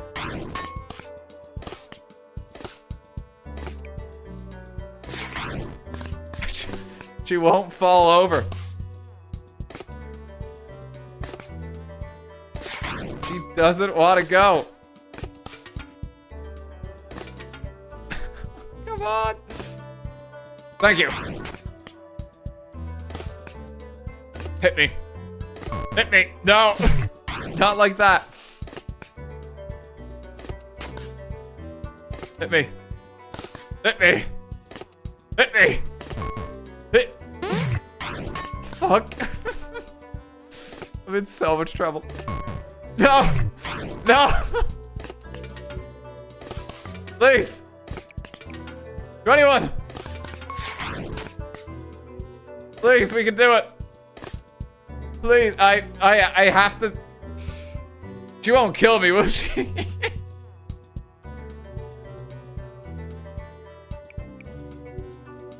I'm taking damage, gaining advantage. That's why it's 15.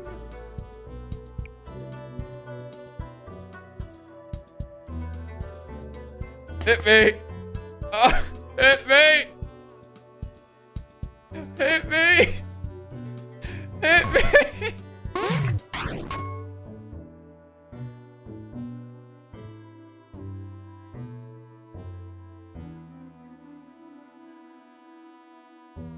Could have won.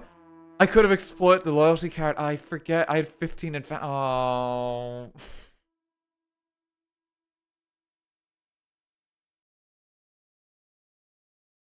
Let's try again. Try again. We're gonna go more glass cannon. We're gonna make like additional glass. Even glassier.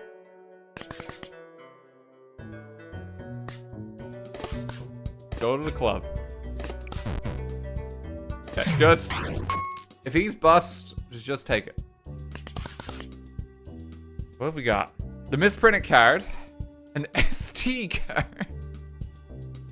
Move the top card on play. Move the top card from your draw pile to your hand. Unlock this card. Unlocks when the drawn card is played. That's interesting. Or booster pack. Add 5 random cards to your hand. One of them will be foil. Oh, I gotta do that. Hot chip. It's a hot chip. There 1 advantage on burn a card, gain an advantage. Then a card at value 10 or more, gain 1 advantage. On taking damage, gain an advantage. I feel like Big Blind is pretty reliable.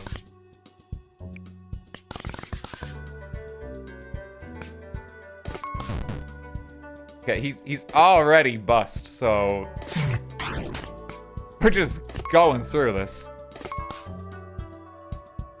I mean, 20 is amazing. Oh, this is going so much better. 4 mana, 7/7. I don't know how many people have played Hearthstone here, but that's like specific to that.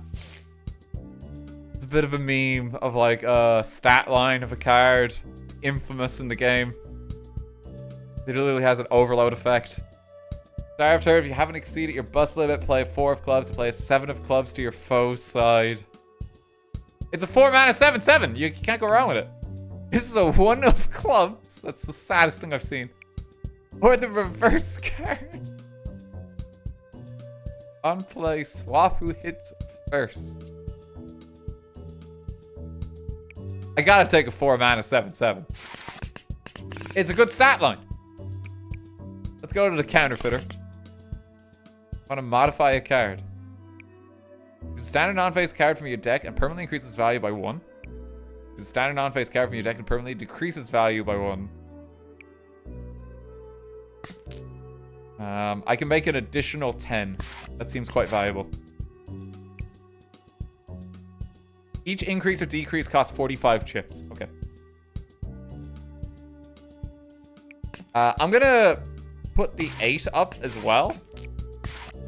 Okay, so we're playing with 10s. And then I'm gonna decrease the 2.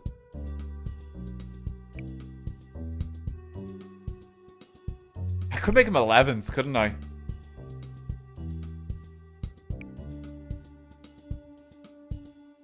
If I make them 11s, I think that's actually really good.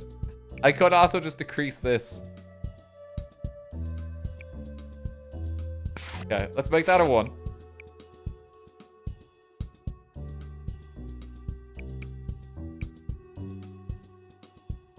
Literally a game hack.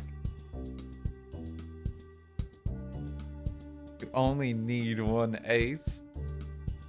Make your whole deck 21s in theory. Okay. I'm gonna leave it there because I need to save some chips. We'll have a drink. Let's get a loyalty card in the deck. And then we're gonna take out this awkward 7.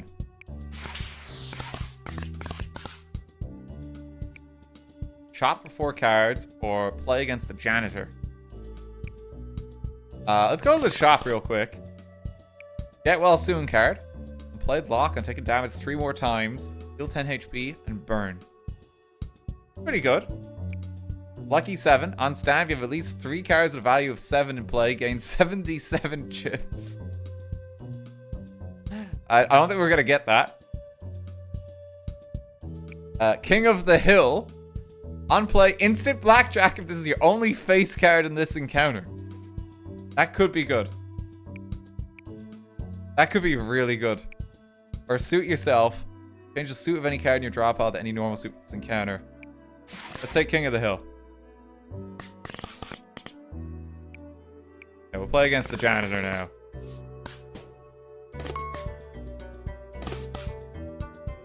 Okay, it's actually really unfavored for us if we hit here. We really need to get rid of these low value ones. So I'm just gonna have to take some damage here.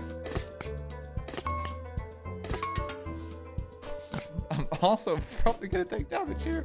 There's only 2 cards. There's 3 cards where I don't take damage. Oh no, this is not going well. There's the 1.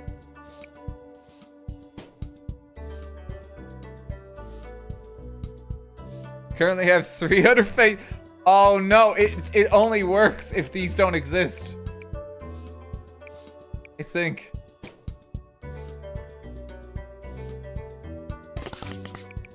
Oh my god, what is... There's so much happening here. A foil 13 of hearts. 3 of clubs. -5 of clubs.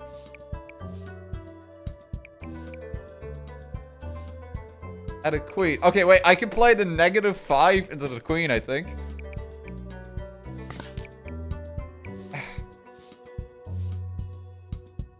No, it's the Queen of Wonderland, though. She has to play of any played card for this encounter. Can I half her... like his one?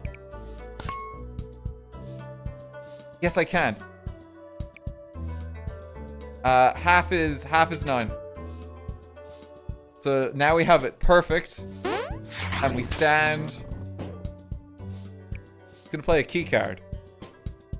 When we close played cards to locked. If it's already locked, unlock it. Okay. There's our loyalty card.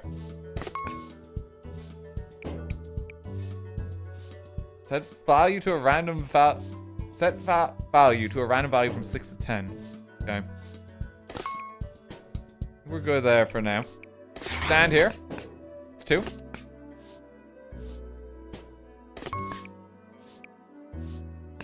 You play that. Just only take 1. That's fine. That summoned a 7 for his side.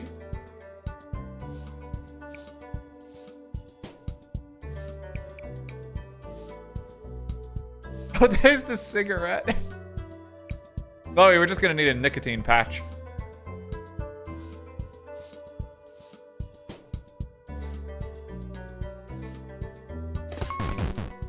Oh, wait, whoa, what happened?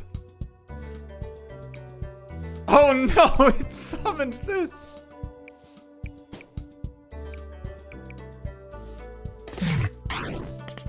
It's okay, we're both bust. We both just went like wildly over. Oh shit. He's going over too though.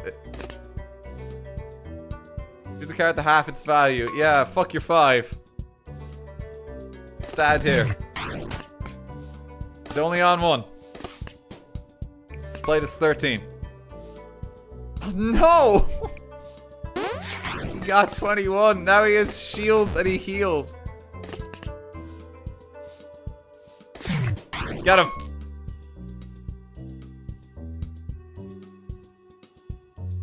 Okay.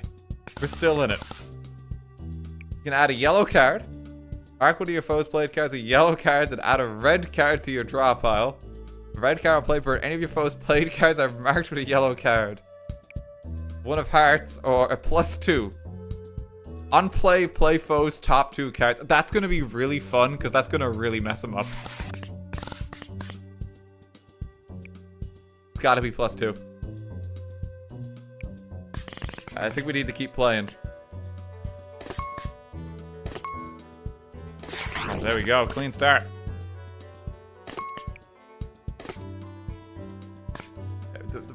These low value cards are killing me. They're actually killing me. Okay, they're bust though. And now I just kill them. That's so good. It just forces them to take more on. Expulsion. Is that... This is not just like a Slay to Spire card or something, is it? The art looks vaguely familiar. Heal and take ×2 more damage. Yeah, that's like the fort character. That's like the aggression mode. This one's the Pie of Diamonds. Amazing. And stand will round up and there's a booster pack. I'm gonna take an expulsion. Yeah, we finally found the manager. Time for some answers. So I gotta hope everyone's looking after you tonight. Sure, I've got time for a game. We're already in hot water. Already. I'm just gonna take some damage here. What? Business card. On play, swap this card with one of your opponent's played cards. Oh no. Okay, take that. Everyone's got like aces up their sleeve. And like, I'm just here trying to get pens. Okay, wait, we got him. Oh, we so got him. Anything that fucks up their side of the board? Oh no. Oh, that's really bad. Wait, no, it's okay. Now they're just dead.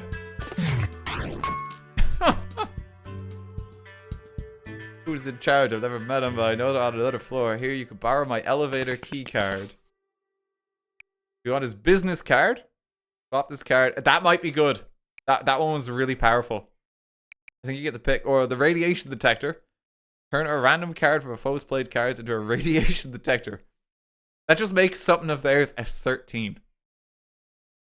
Both of them feel pretty strong. There's also credit card knife. Exploit to lose 5 chips, deal 5 damage, increase the chip cost of this card by 5 for this encounter. I feel like the business card is pretty good. Put that in. Get a tower reading. Flip the cards to find your fortune. Let's go with the middle card. That's the Hermit. On play, burn all other currently played cards and stand. Files and sacrifice result in enlightenment wisdom. The Hanged Man. On play, Foresight 2, then quick discard 1. Okay. Excess, a lack of balance, realignment, temperance. On play, deal 14 damage if you have fewer than 140 chips. That seems really good. I just need to spend money. That seems amazing. Like, just make sure you use up your chips.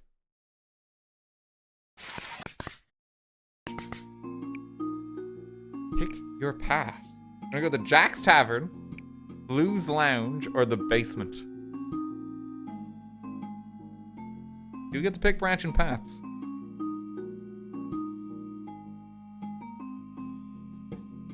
Oh, we're in Jack's Tavern. Yeah. It's the Blues Lounge or the basement. I don't like all the blood on the basement sign, but unfortunately I feel like chat is going to be unanimous with their decision here.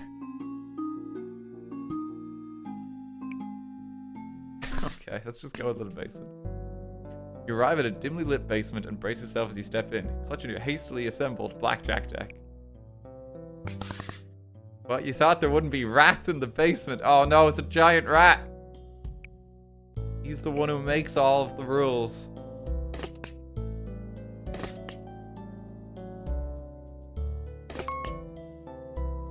Oh, he's already got 20.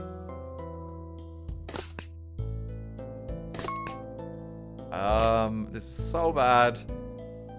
Please just bust yourself. Okay, never mind. Why has he got so many, like, cue cards? Oh my god. Foil scratch card. On play, reveal 1, 2, or 3 random numbers from 1 to 9. Set value to the total and gain that many chips.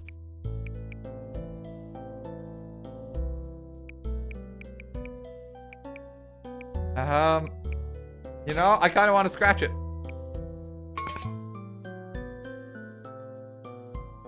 Oh, I only chose to scratch 1. I thought I could choose more. Okay. I got that wrong.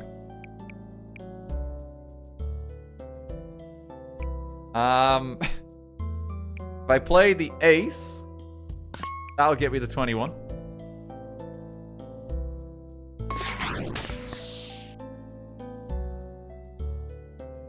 That's pretty good. Give me a 10, please. Thank you. Oh, we beat him so quickly there. That was great. What are you doing down here? Anyway, you don't belong here. It's gotta be AI generated. AI generated card is just fun. You wanna fight the Decromancer or just a witch?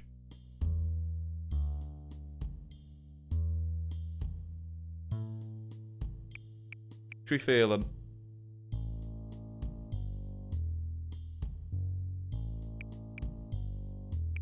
Necromancer, okay. My powers are unmatched. You will suffer at the hands of my undead army. Ah. Booster pack's coming in here. Foil scratch. That's another Slay the Spire card. There's quite a few. Fingerprint card. I'm playing on stand, exploit a random one of your played cards that has exploit. Yeah, I don't think I have anything to exploit right now. Let's just hit. Too many chips for temperance.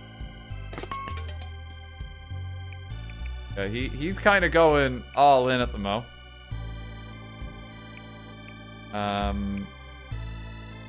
But I can get it up to 20. Could scratch him in the face if I want. But I don't think it's worth the 2 cards for that. So let's just stand here. Tie. Okay, this is going to ruin him. Oh no, he's got... Wait. I can bust him though. Because if I now play a -2... Oh no, it's summoned to 4.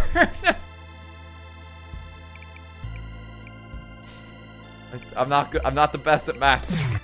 Okay, it's a tie though. I need to like remember how that card actually works. Oh shit.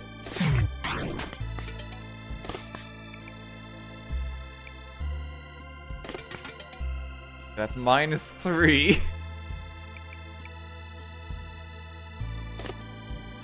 So that's a loyalty card. We're not quite there yet.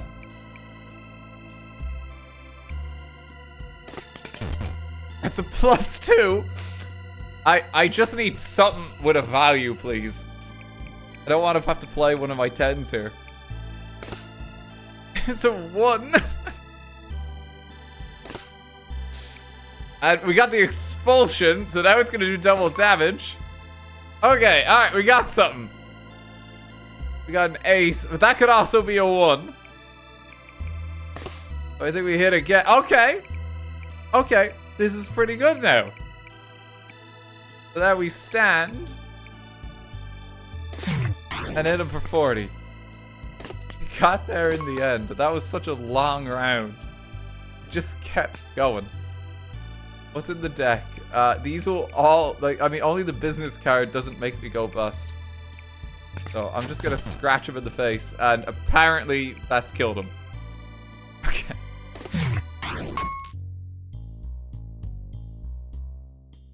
I have the power to command an army of the dead, and yet I can't afford to leave this basement.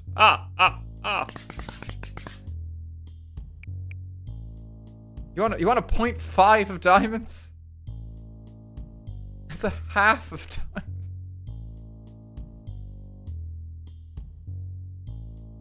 You can round up. It will be +1 value if this will not bust. Yeah, I mean, that seems pretty good. Strangely bustling with activity down here. Your cards shuffling, the clinking of chips, even drinks being poured. There's a trade offer. Got some of the cards I'm looking for. Want to trade.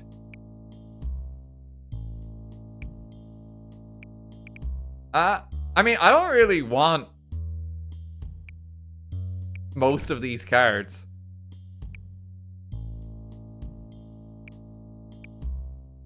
Unplay, gain 25 chips. That's a gold medal. I can't use that. Jack and the Beanstalk rounds up 2 times. And bust, take 5 damage and half the value. Can I,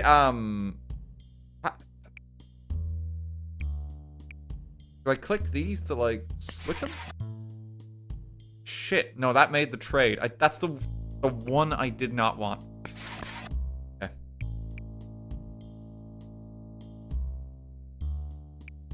Well. Take that 4. Yep. Get the feeling you must keep heading down the basement to find the answers you are looking for. Must now fight the collector. Runs over. Oh my god. Well, no, it might be alright yet. We have a lot of 10s. Fuck. Oh no, he played a charred lizard.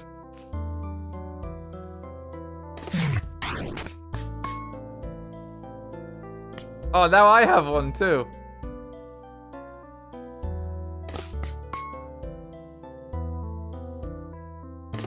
He keeps discarding them. Hit me. Oh shit! There's not. I need to get rid of like a few cards. Yeah, at least that kills him there. He keeps giving me Charizards. How many of these do you have?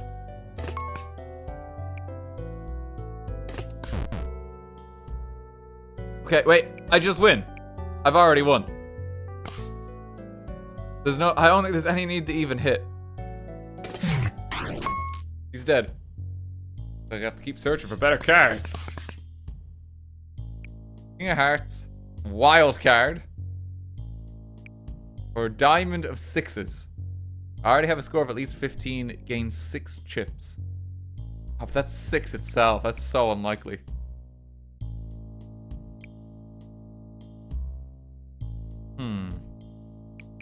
You want to try the wild card? You want to just go even more random? I wonder how big this basement is. It's a crypto bro. The card removal seems great, but we gotta see what the crypto bro is. I need to know.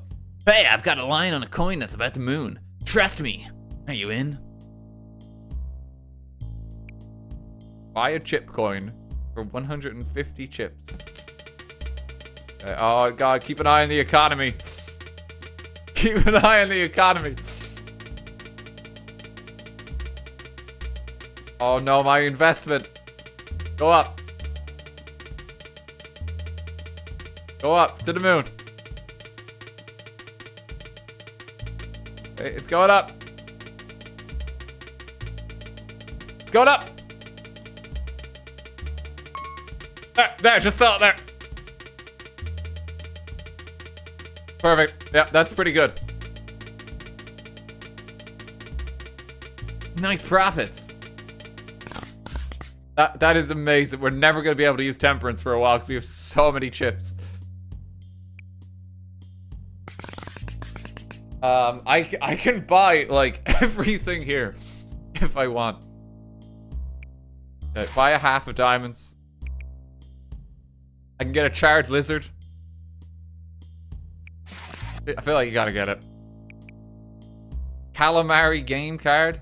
On play, take 3 damage, deal 3 damage. On foe defeated, gain 100 chips. I feel like that's gonna get me killed. Damn, I don't really want most of these cards. Let's play against slime. Oh, let's fight. What's that?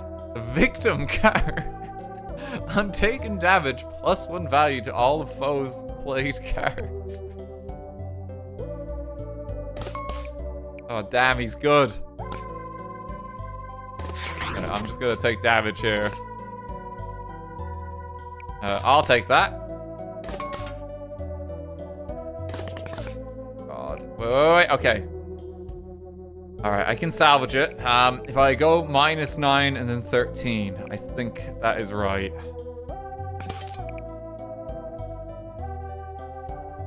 Oh, wait, no, it's doing... No, it's not that. It just...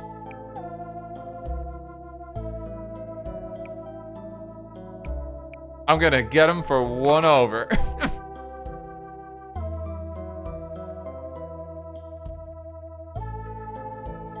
Ha! Take that!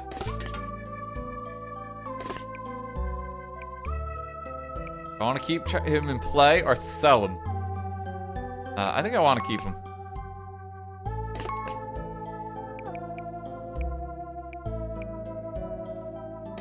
Stand. I'm really struggling to get through. My deck does not seem that good. Okay, he's bust though. That's good for me. I can play my lockpicking card. Stand.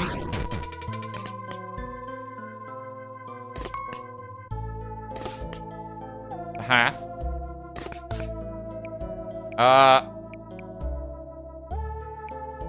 What's the value of the thing on top? That's a 12. Don't play this.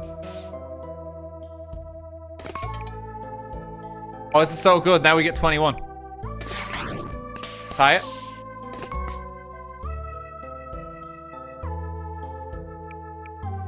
I can play this. Oh, it only changes the value. No, so I thought it would give me the effect. Shit. Wait. I can just tie it.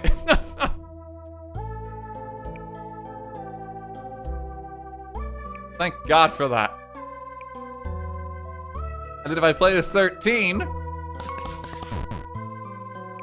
Oh, shh. I'm getting real badly hurt. Yeah, he's down though. Take it for 10. Yeah, I'll just take a little bit of damage. Shit. That one, taking this has cost me the game. Take this one card. Single, oh, for fuck's sake!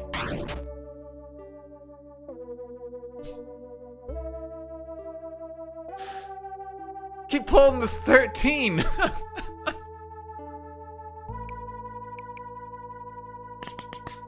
I keep pulling a 13. It's so unfortunate. I have to win a run with any deck to unlock these other ones. Spades grant you shields. That might help keep me alive. It's all because of Crypto Bro.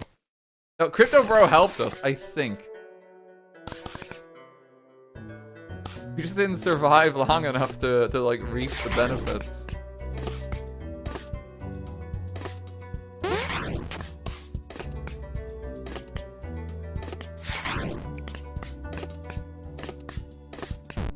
Okay, we're just Newman here for the first rounds. I like the booster pack a lot. King Cobra on play, take 3 damage and deal 2 damage for every king you currently have. That could be fun. There's also a big 2, which is actually worth 12. On play, transform all played cards with value of 2 into big 2. You want to try build a king deck? Or a big 2 deck?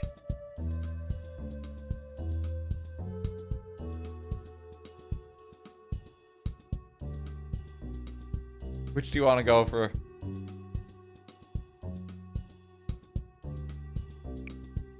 Booster pack is always the best pick. I think everyone wants the big 2 though. Okay, we're gonna try get 2s. It's a chipmunk. So every counter gains 3 advantage. Advantage persists between encounters. Interact takes 3 damage and gain 1 advantage. That's pretty good. You can like basically tap for advantage. That is pretty good. The chipmunk is kind of funny. Chipmunk's kind of funny. So I think we take him.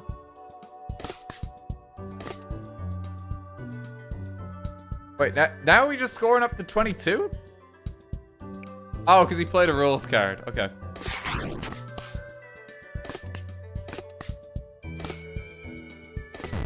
Uh-oh.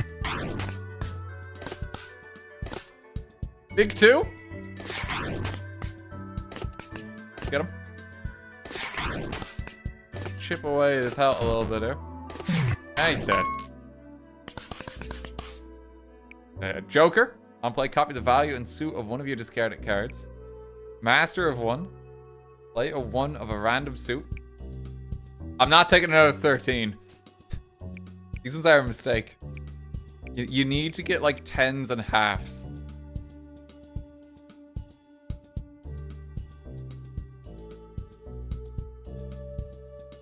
You can also skip the encounter. I want to build a 2 deck, so I feel like a Joker will give me more 2s. Right? Have a drink. I feel like there's nothing wrong with a loyalty card as well. We want to build the big 2 for a deck. River 3.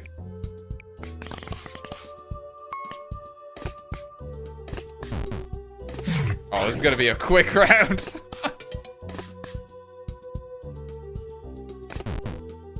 Oh no. No, Gerald. Okay, well, we got him. Okay, give me half spades. I want to stay the night.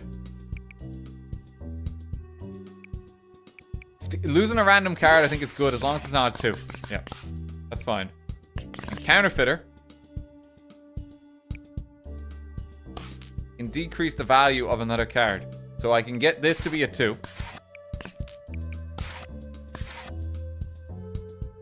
That's an additional 2. And you got rid of the 3. I didn't know I would get the Counterfeiter. That's unfortunate.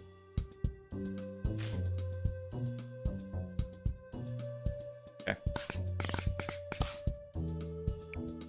And shop. 8 cards here. We're looking for 2s. I'll happily take a half. Halves are really good. -8 of spades. I don't know if I necessarily want that. It feels like really bad to have in the deck, because that's just gonna ruin you. We're looking for 2s. So at the moment, we have 2 2s and a big 2. And some halves. We will get there.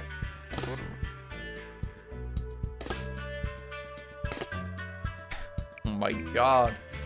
I could just get 21 on him. I will settle for that. Okay, that actually helps me out a little bit, my man. Take a 1. Half. And into ace. Into 21. Oh, we're ripping through them now. Just take 5. Big 2?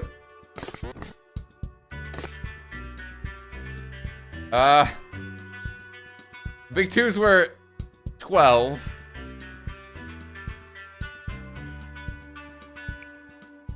Let's take that. Oh, he's still more. There we go. He's been beaten. If I get a rules card, that's actually good. Because then I can set it to 22 or 20. And then it's all 2s. Let's take a fortune reading. Add a fresh copy of one of your burned cards to your draw pile. Add fresh copies of every card in your draw pile to your draw pile. Shuffle your discarded cards into your draw pile. The copy might be good because we can get another 2. And we're back in the basement. Hello, Mr. Rat. Big 2? God, he's doing so much. It goes so quick when you start getting into it. I could just loyalty card him. Oh my god.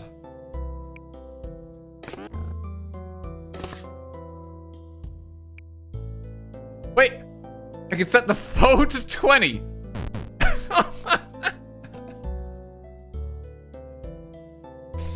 Oh, he's fed out played. He had it. Just ruined it for him. Now he could just like get a bunch of damage off on him. That was so mean. Oh, we annihilated him. A trap card. Oh, it's just negate attack. Taking damage, deal matching quick damage. There's a report card. On play, gain 4 shield if you have at least 11 shield. Add an ace of spades to your hand if you have at least 21 shield, make it a foil. It's gotta be the trap card. It's gotta be the trap card. That's so funny. I'll fight the witch this time. Yeah, she's got a green card. You're already standing, my god.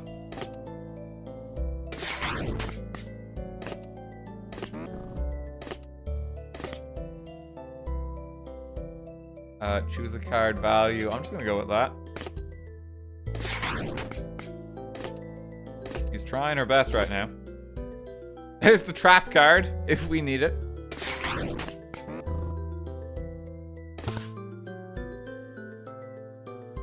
I want to set myself 20.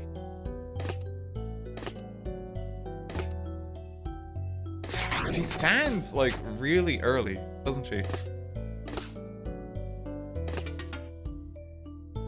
A big 2 in effect, but this is kind of bad. But what? Why did she stand there? Deal 11 damage then stand. Oh, okay.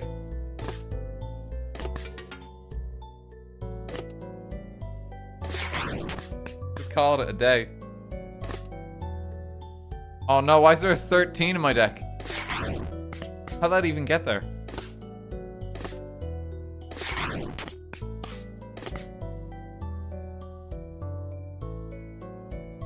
She's adding a bunch of her cards into my deck. I hope these are removed after this. Use a card to move to the top of the foe's draw pile.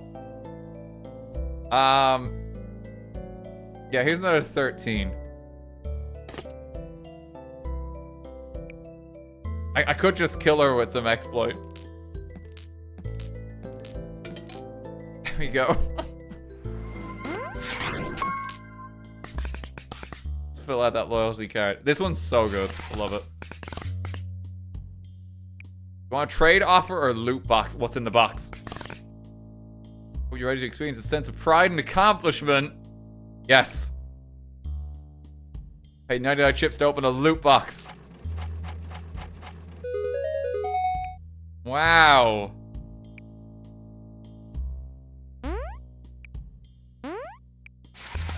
That's amazing. I'll open another loot box. I'm gonna skip that 6. Open a loot box. A happy birthday card. On play, permanently rounds up. On stand, add 5 times 5 booster pack to your hand if this card's value is at least 21. Oh my god. That's a big birthday, but that's gonna take a lot of work. That's gonna take so much work. We'll try and get it. Okay, that's all. That's enough loot boxes. Crypto, bro. I don't have enough. Trade offer. Okay, I could get a Gerald, but no, I lose the 2. Memory card. On first play, choose a card you currently have. On stand, add a fresh copy of that card to your draw pile. Oh, I kind of want a Gerald, though.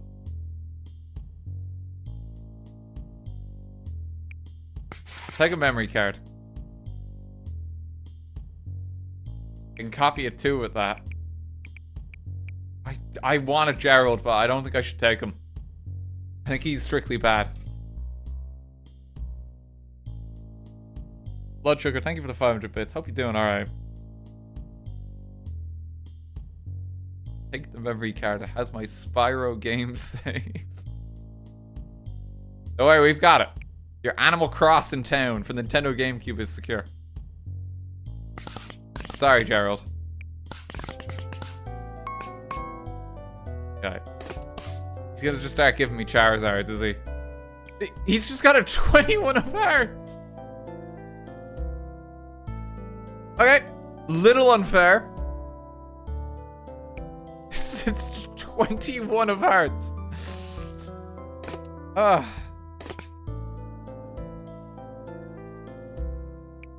gonna go bust.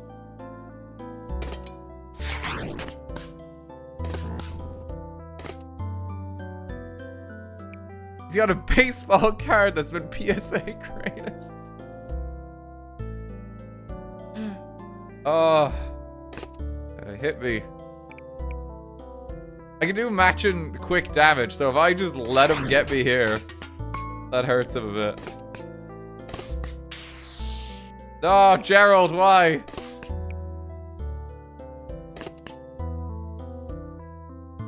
I'm gonna play that. And then stand. What did you do? What did you... Choose whose score to modify. Damn it, if I set him to 20, then he's doing even better. Let's put mine up now. Big 2. Okay, 21. Oh, okay, I think we have him. Choose a card value. Give me Charizard. Stand. There we go, we got him. You can have a card sleeve. Lock any of your played cards and burn this card. Lock picking card. Or just a 6. What we feeling?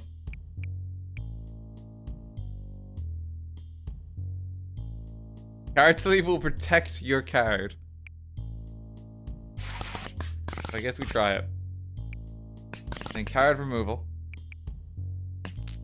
Pay 75 to get rid of like a 7 or something.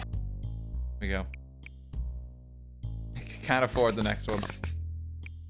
It's Alucard. I'm sorry? I have to suck the blood from your card. He's got a blood donor card. Oh.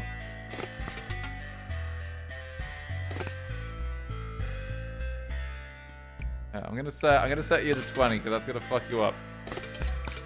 Happy birthday. Oh no. Choose a card to remember.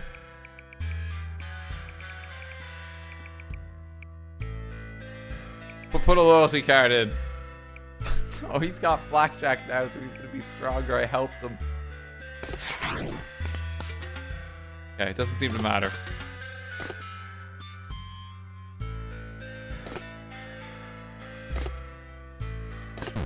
Shit.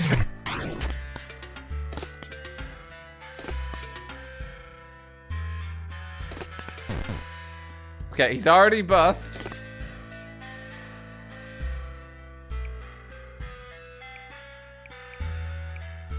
Let me protect that.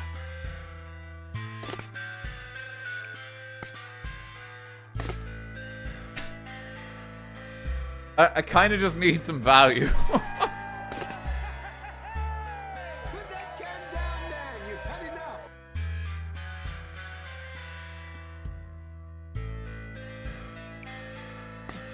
Okay. There we go. So that's just gonna stay there now. So that's actually pretty good. Protos, thank you for 1,000 bits. Dan, stop counting cards. That's illegal. Have to. Oh, let's lock him in. This is gonna really affect the game. So now he's always here. So all I do is just hit and he goes bust every single time because he keeps getting 7s.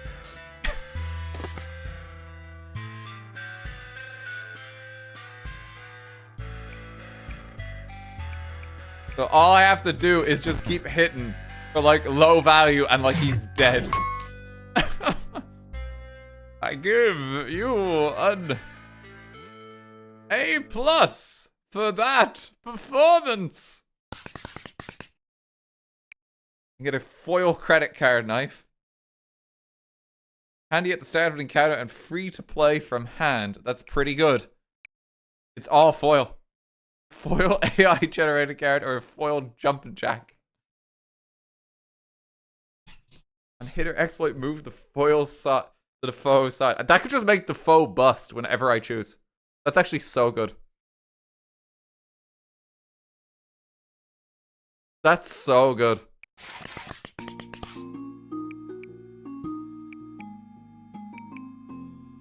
Yeah, we gotta go to the casino, Sandy's Casino. The rooms of an underground casino run in the tavern.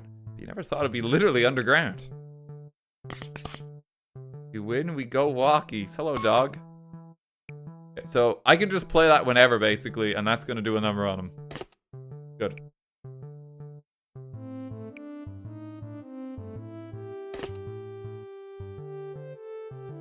Why is the dog stood already? Why did he stand on 2?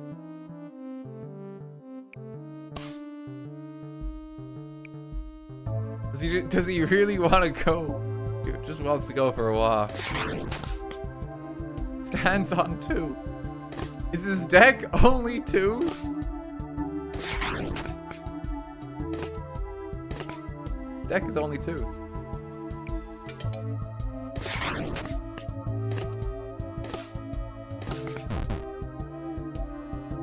Oh wait, he just pulled a 21 and went bust.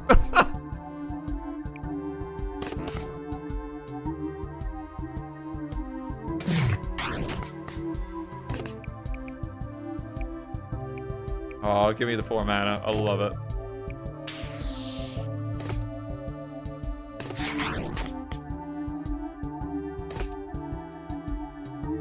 I'm gonna play that.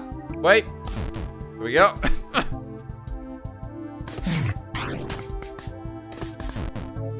Send it over.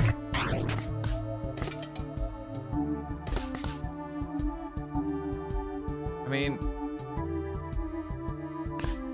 Oh, I'm tempted to hit. Tempted to hit, but I probably shouldn't. There we go. Yeah, we already won. Never mind. He didn't get the go. Okay, does a Charred Lizard, birthday card, or get out of jail free?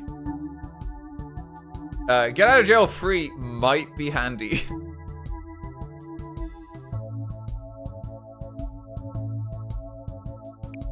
But we could get another birthday. I also just like the novelty of having Charizard in the deck.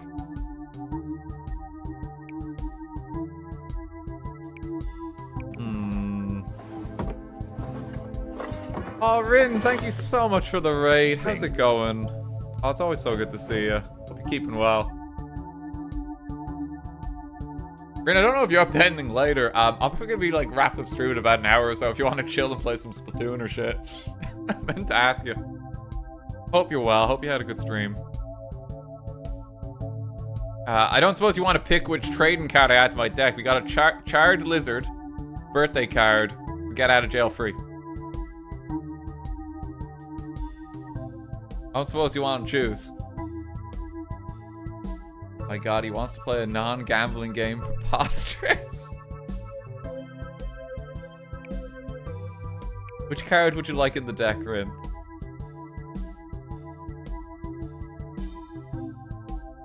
I'll take the Charizard. Okay. Then. Alright. Let's beat up a gambler. He's gonna play the Magician. I'm gonna... Okay. Alright. It's getting a little funky with it. It's getting a little funky with it. 4 mana 7/7 is just doing a number. And I'm always gonna have a 9 now. I don't think that's good. I don't think that's good for me. I'm gonna set you the 22.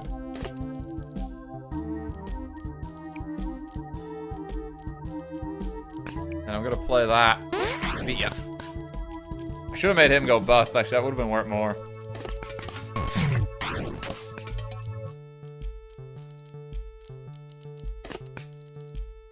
Everything is just +9 because I've locked this one in. I really shouldn't have locked that one in. I feel like that was a mistake. But there's nothing I can do now.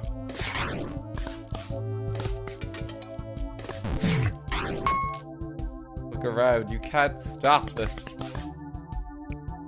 Foil Jack of Diamonds. Yeah, the foil ones are good because these are like extra. Secret Passage or Hungover Guy. Gotta be the Secret Passage. I found a tunnel that leads to the VIP area. No pass needed. I mean, we gotta go to the VIP area. We gotta try it. The VIPs are paid well to be photographed here or winning it. Paid well to be photographed here or winning in the casino. That's right. I'd like to have those cards and I'm willing to make it worth your while.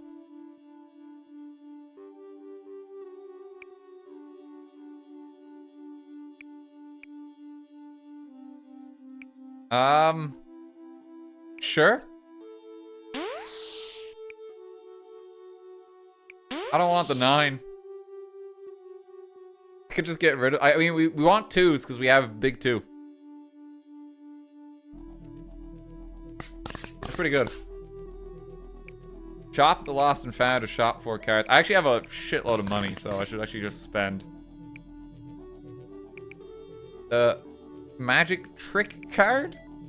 Change this card to either a queen of diamonds or a 7 of spades? You get a pie card. Spade of 5s.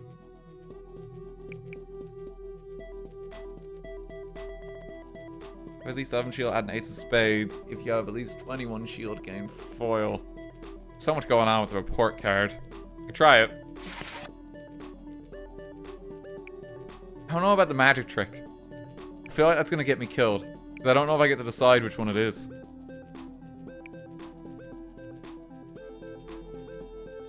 I don't know if I get to decide, so I think that's just gonna kill me.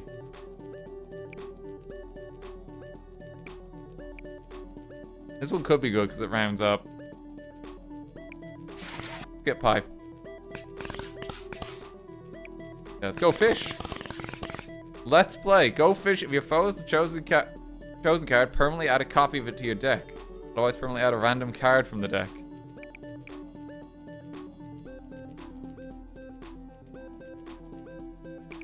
You want a Gerald?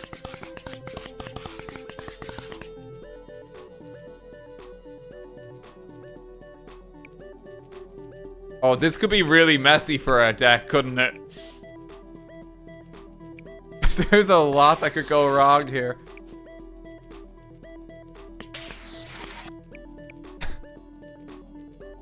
It seems like he doesn't have any of these. Do you have a pie? No. I don't think anything was at it. Are you into crypto? My friends just told me about Chipcoin. Oh, we got an achievement for having 21 advantage.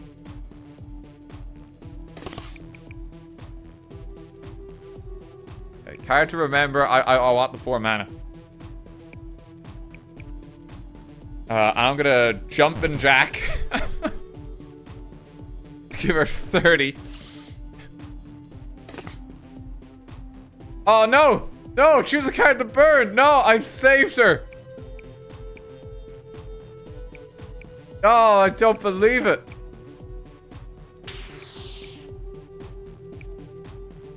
Can I send it back? Okay. Alright, it worked out.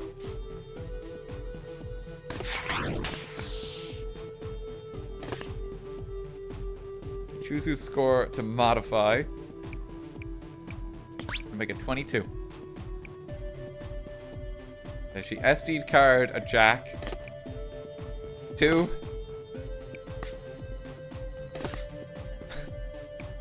I have a big 2. And that's gonna round up. Got her.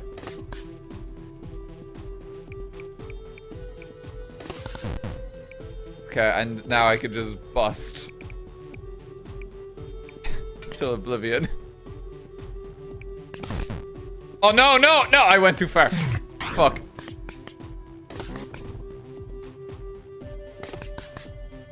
Where is this jack going? She's swapping it.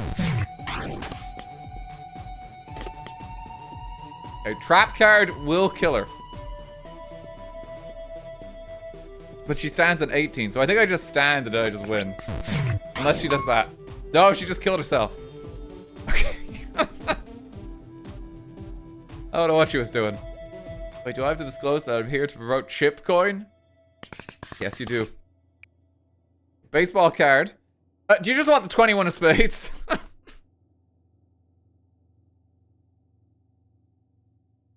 Like, this is good if you draw it first. Otherwise, it's really bad. It's otherwise so bad if you draw it second.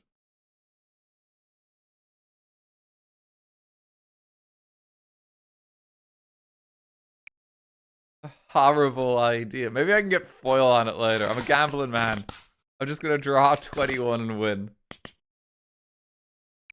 Okay, there's a debt card. Shred one of 3 cards you currently have on discard burn. That permanently removes cards from my deck. That could be really good. High Priestess, Foresight 9. I gotta take that.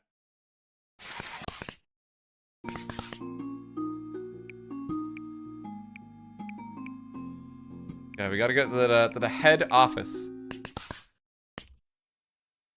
With keys, poorly maintained furniture, and underutilized potential. This is the head office. Welcome! Oh, it's Medusa. 0 of spades. Interesting. An additional 0 of clubs. Okay, what is going on? Why are they all 0?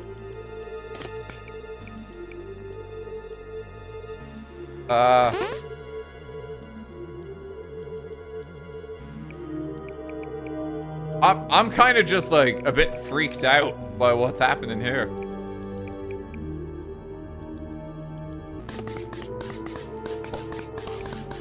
What? Oh my god, most of her deck is just 0s.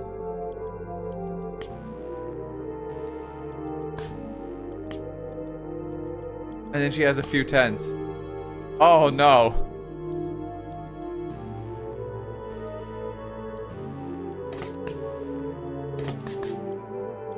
Okay, that's gonna be like a little spooky. Okay, but now I've basically destroyed her. No!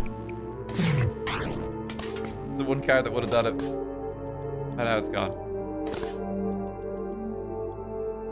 Okay, I'm gonna keep Charizard, play my Jumpin' Jack, and kill her.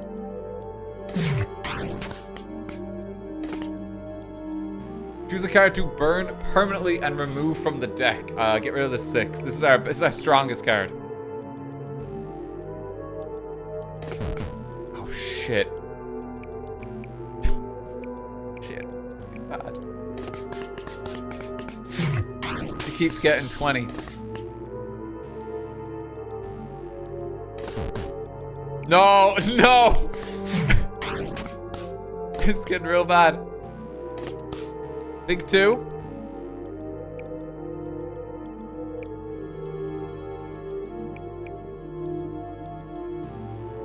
I can get it to 20 as well.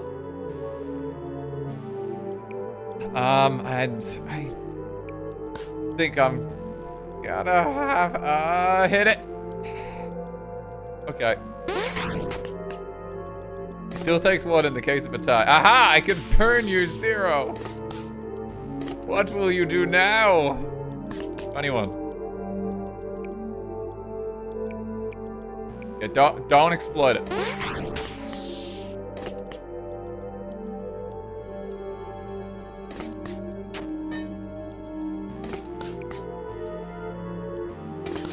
She's gonna always get. Oh, no, she didn't get 20 that time. Something weird's happened with her deck. Pick one of them. No, that's. I keep thinking that copies the effect. That was just gonna lock in a 2.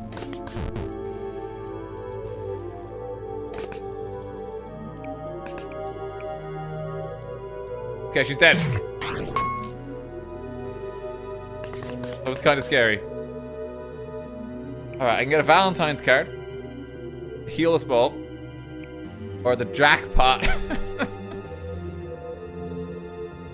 Just add 3 random jacks.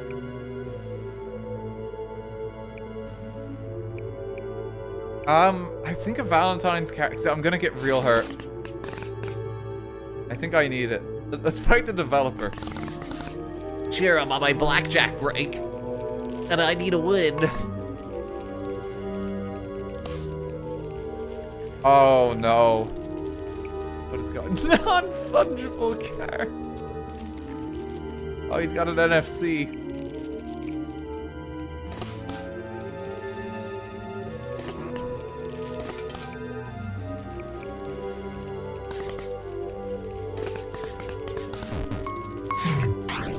Oh, he's annihilated there. Look at that. Get rid of that 8. I need a value. Give me a 6.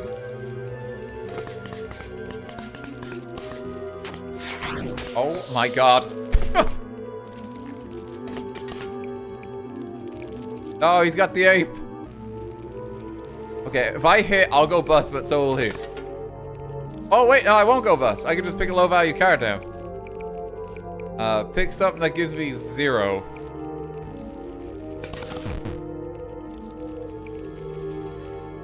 Never mind, I did it wrong, but it's okay, I still won.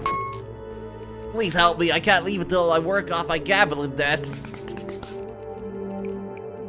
We're in the Kanban card. Move one of the bottom 3 cards of your draw pile into your hand. That could be good. That lets us permanently store cards in our hand. Official trump card. Handy. On play, set value between 1 and 11 blues times 2 that many chips. Or a library card. Yeah, I think that's really good. Oh, there's layoffs. Hard times, tough choices must be made. Choose which cards you will keep. The other cards will be permanently removed from your deck. Oh, no. I gotta keep you. Oh, no. No. The trap card's so good. I need to keep the 4 mana 7/7. Card printer. Alpha Spritter has totally lost control. It's spitting out hundreds of cards.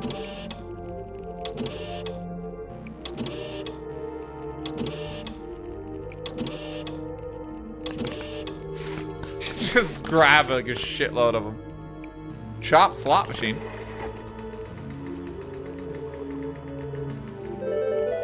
You borrow 3 cards for 99 chips or spin for 35 chips to make 3 new cards available. Spin.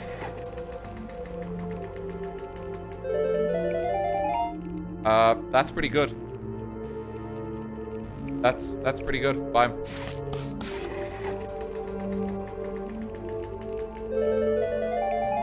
Glitched card. On play, copy the suit value and effect of a random card. On stand, unlocks. Turn all other face ones. There's another 2. I've been looking for 2s for so long, so I'm gonna buy them.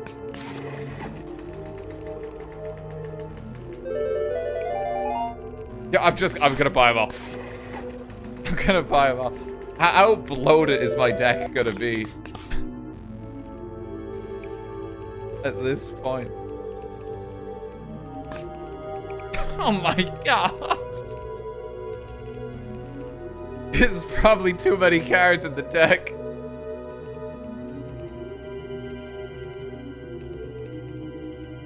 Oh, this is a lot. I don't know if I marketing department or legal department. I feel like both of these are bad.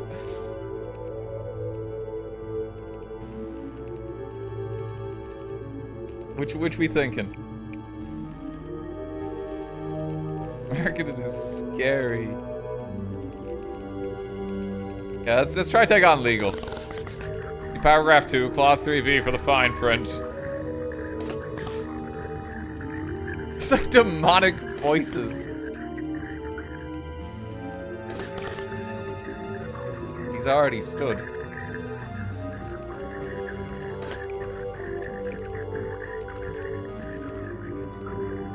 Okay, I could move that over to him just to really mess with him. I could send him over. Aw, Boof, thank you so much for the raid. How's it going? I hope you had a good stream. The game you were playing was really cool. I was watching a little bit earlier.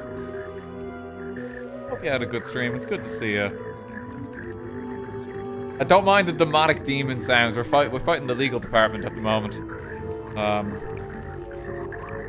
He's having a bit of a time of it. I'm gonna send that over just to really mess with him. Oh, there we go.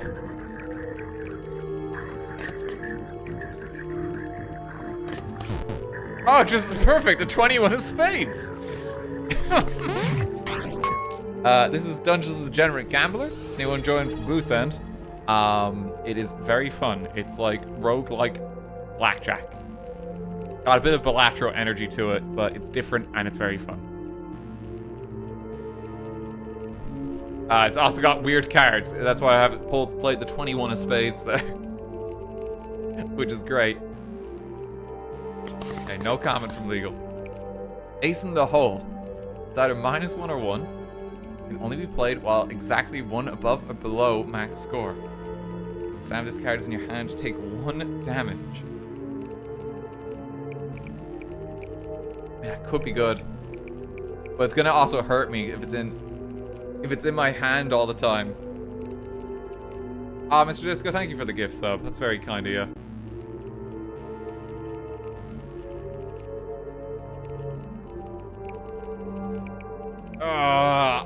I think that's gonna kill us more often than it saves us. I don't trust it.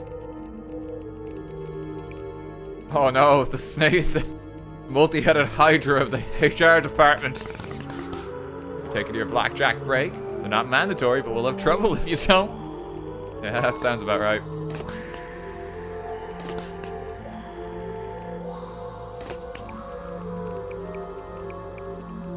Okay, I am gonna ruin it for him. Just stand there.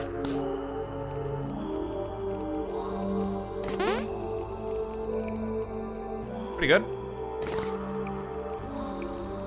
Memory card that. I can get it to 19. That's decent. Wait, you don't work here. Who are you? It's 12 hearts, the killer queen. Unplay, burn any other card than +2 value to this card. Or -2. Would that still work with the other 2s? That's the opposite direction.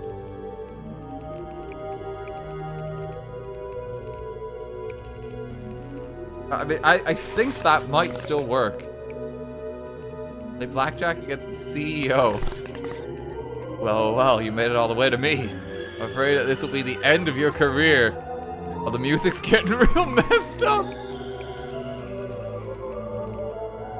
Got a back credit card.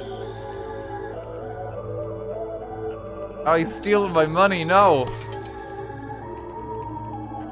Okay, but I can exploit this. Don't worry about it. So now he's bust. Stand for 14.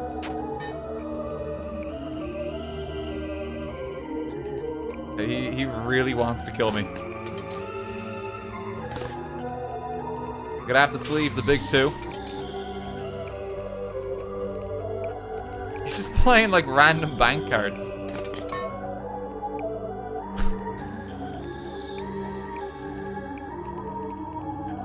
Okay, I'm gonna jump this jack over to him. Oh wait, no, he's already bust.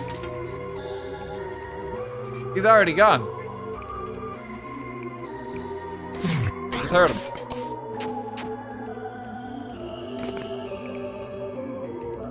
Memory card, save that.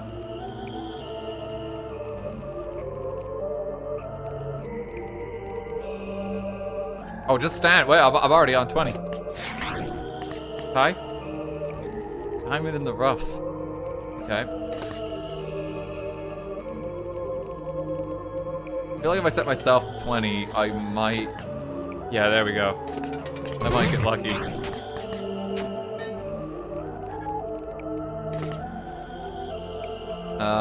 Choose a card to create, then move to your draw pile.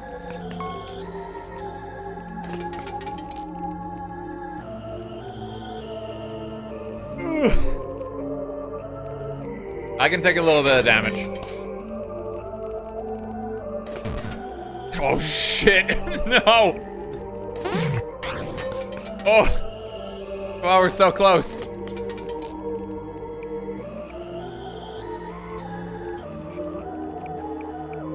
Oh, we never set up the big 2 correctly. I think he'll go bust though.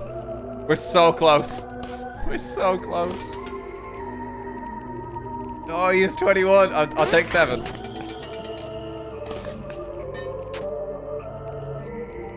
Okay, 18 might be good. There we go.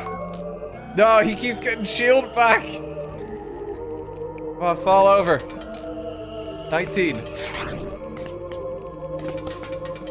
He doesn't want to go. feel like I can hit here, and it should be alright. Shit. Hit me. Shit. Okay, I can make him go bust. I can make him go bust too.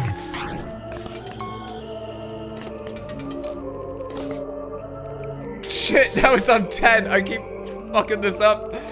The card sleeves. Oh, keep it. Perfect. We got the last point of damage. I was getting real close. Those higher ups make the real decisions. I'm just a figurehead. Oh, Jesus Christ. Foil Joker might be really good because I can really easily target that. Foil Communist Party card. On play, instant tie, because we both win, comrade. On discard, discard the foe's discard pile. This is our blackjack. I really want to take communism, but I feel like the Joker is really good. Oh, it's so tempting though. It's so tempting. Live, laugh, destroy capitalism. Communism shall never fall. It's our choice. How could I forget, comrade?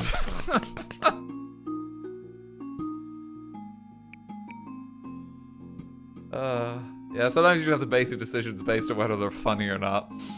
And that is the basis. Okay, let's enter hope. As you ascend the staircase ever upward, you feel a long-forgotten feeling. Could this be hope? If it be, I'd send you the disrepair. Oh, despair, sorry. Guardian Angel. Oh, Guardian Angel. Okay, so we have the foil Communist Party card.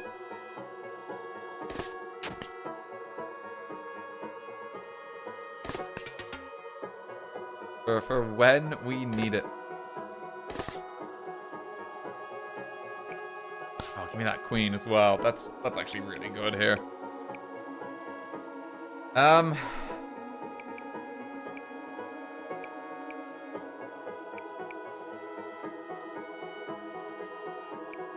Yeah, I feel like if I move this over, so much advantage. Wait, what? Oh no, the mat is still helping.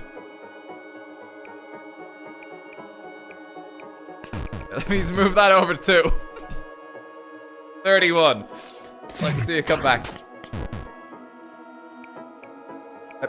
Okay, that's a good start.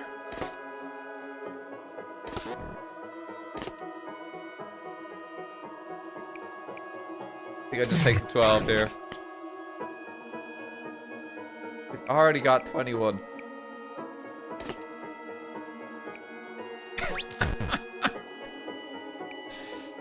The queen is really valuable here.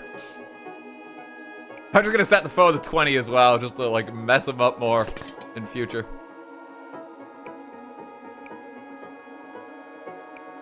I should probably get rid of the 21. No, no, what have I done?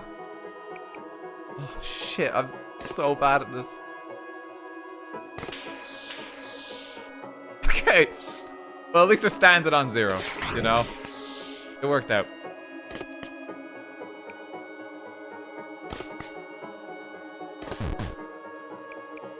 My God, this is our blackjack. Oh shit.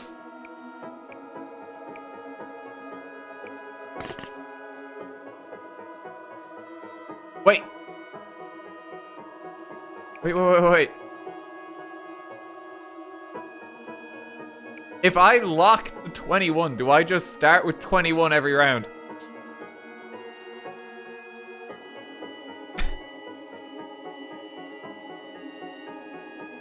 And is that my only card? Okay, so I just stand this round. 21. Stand. 21. No! Oh no! No! Oh no! Wait! No, I'm fucked! I'm fucked! No! No! No, they changed their score! Oh, I don't believe it. We've been so badly punished. Absolutely annihilated. Oh, we did so well. Oh, what a catastrophe. That was our win. We got so far as well. I feel like we might have been on one of the last levels. Hope has killed you in the end. Walk away. Walk away. Okay. I think we're going to leave it there for tonight. I think that's a good point to call it. But thank you so much, everyone, for coming by the stream. I really hope you all enjoyed it. Thank you to everyone who subbed. Thank you to everyone who gave bits. Thank you to the mods Zev for being on hand. There's weirdly no music at the moment. I don't know why. Let me just pop something on. There we go.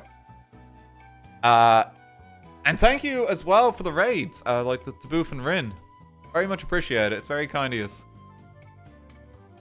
Hope you've had good streams, and if you came over from there, thanks for sticking around. Yeah, we're gonna leave it there. And I'm gonna be gone for the weekend now. I am gonna be away. I won't be back until Monday, and we'll do another stream then. But there's videos in the fridge. I've stocked it up for you. Yakuza highlights came up on the channel tonight. Came out tonight. So you can watch that. It's everything I've streamed so far, condensed into one video.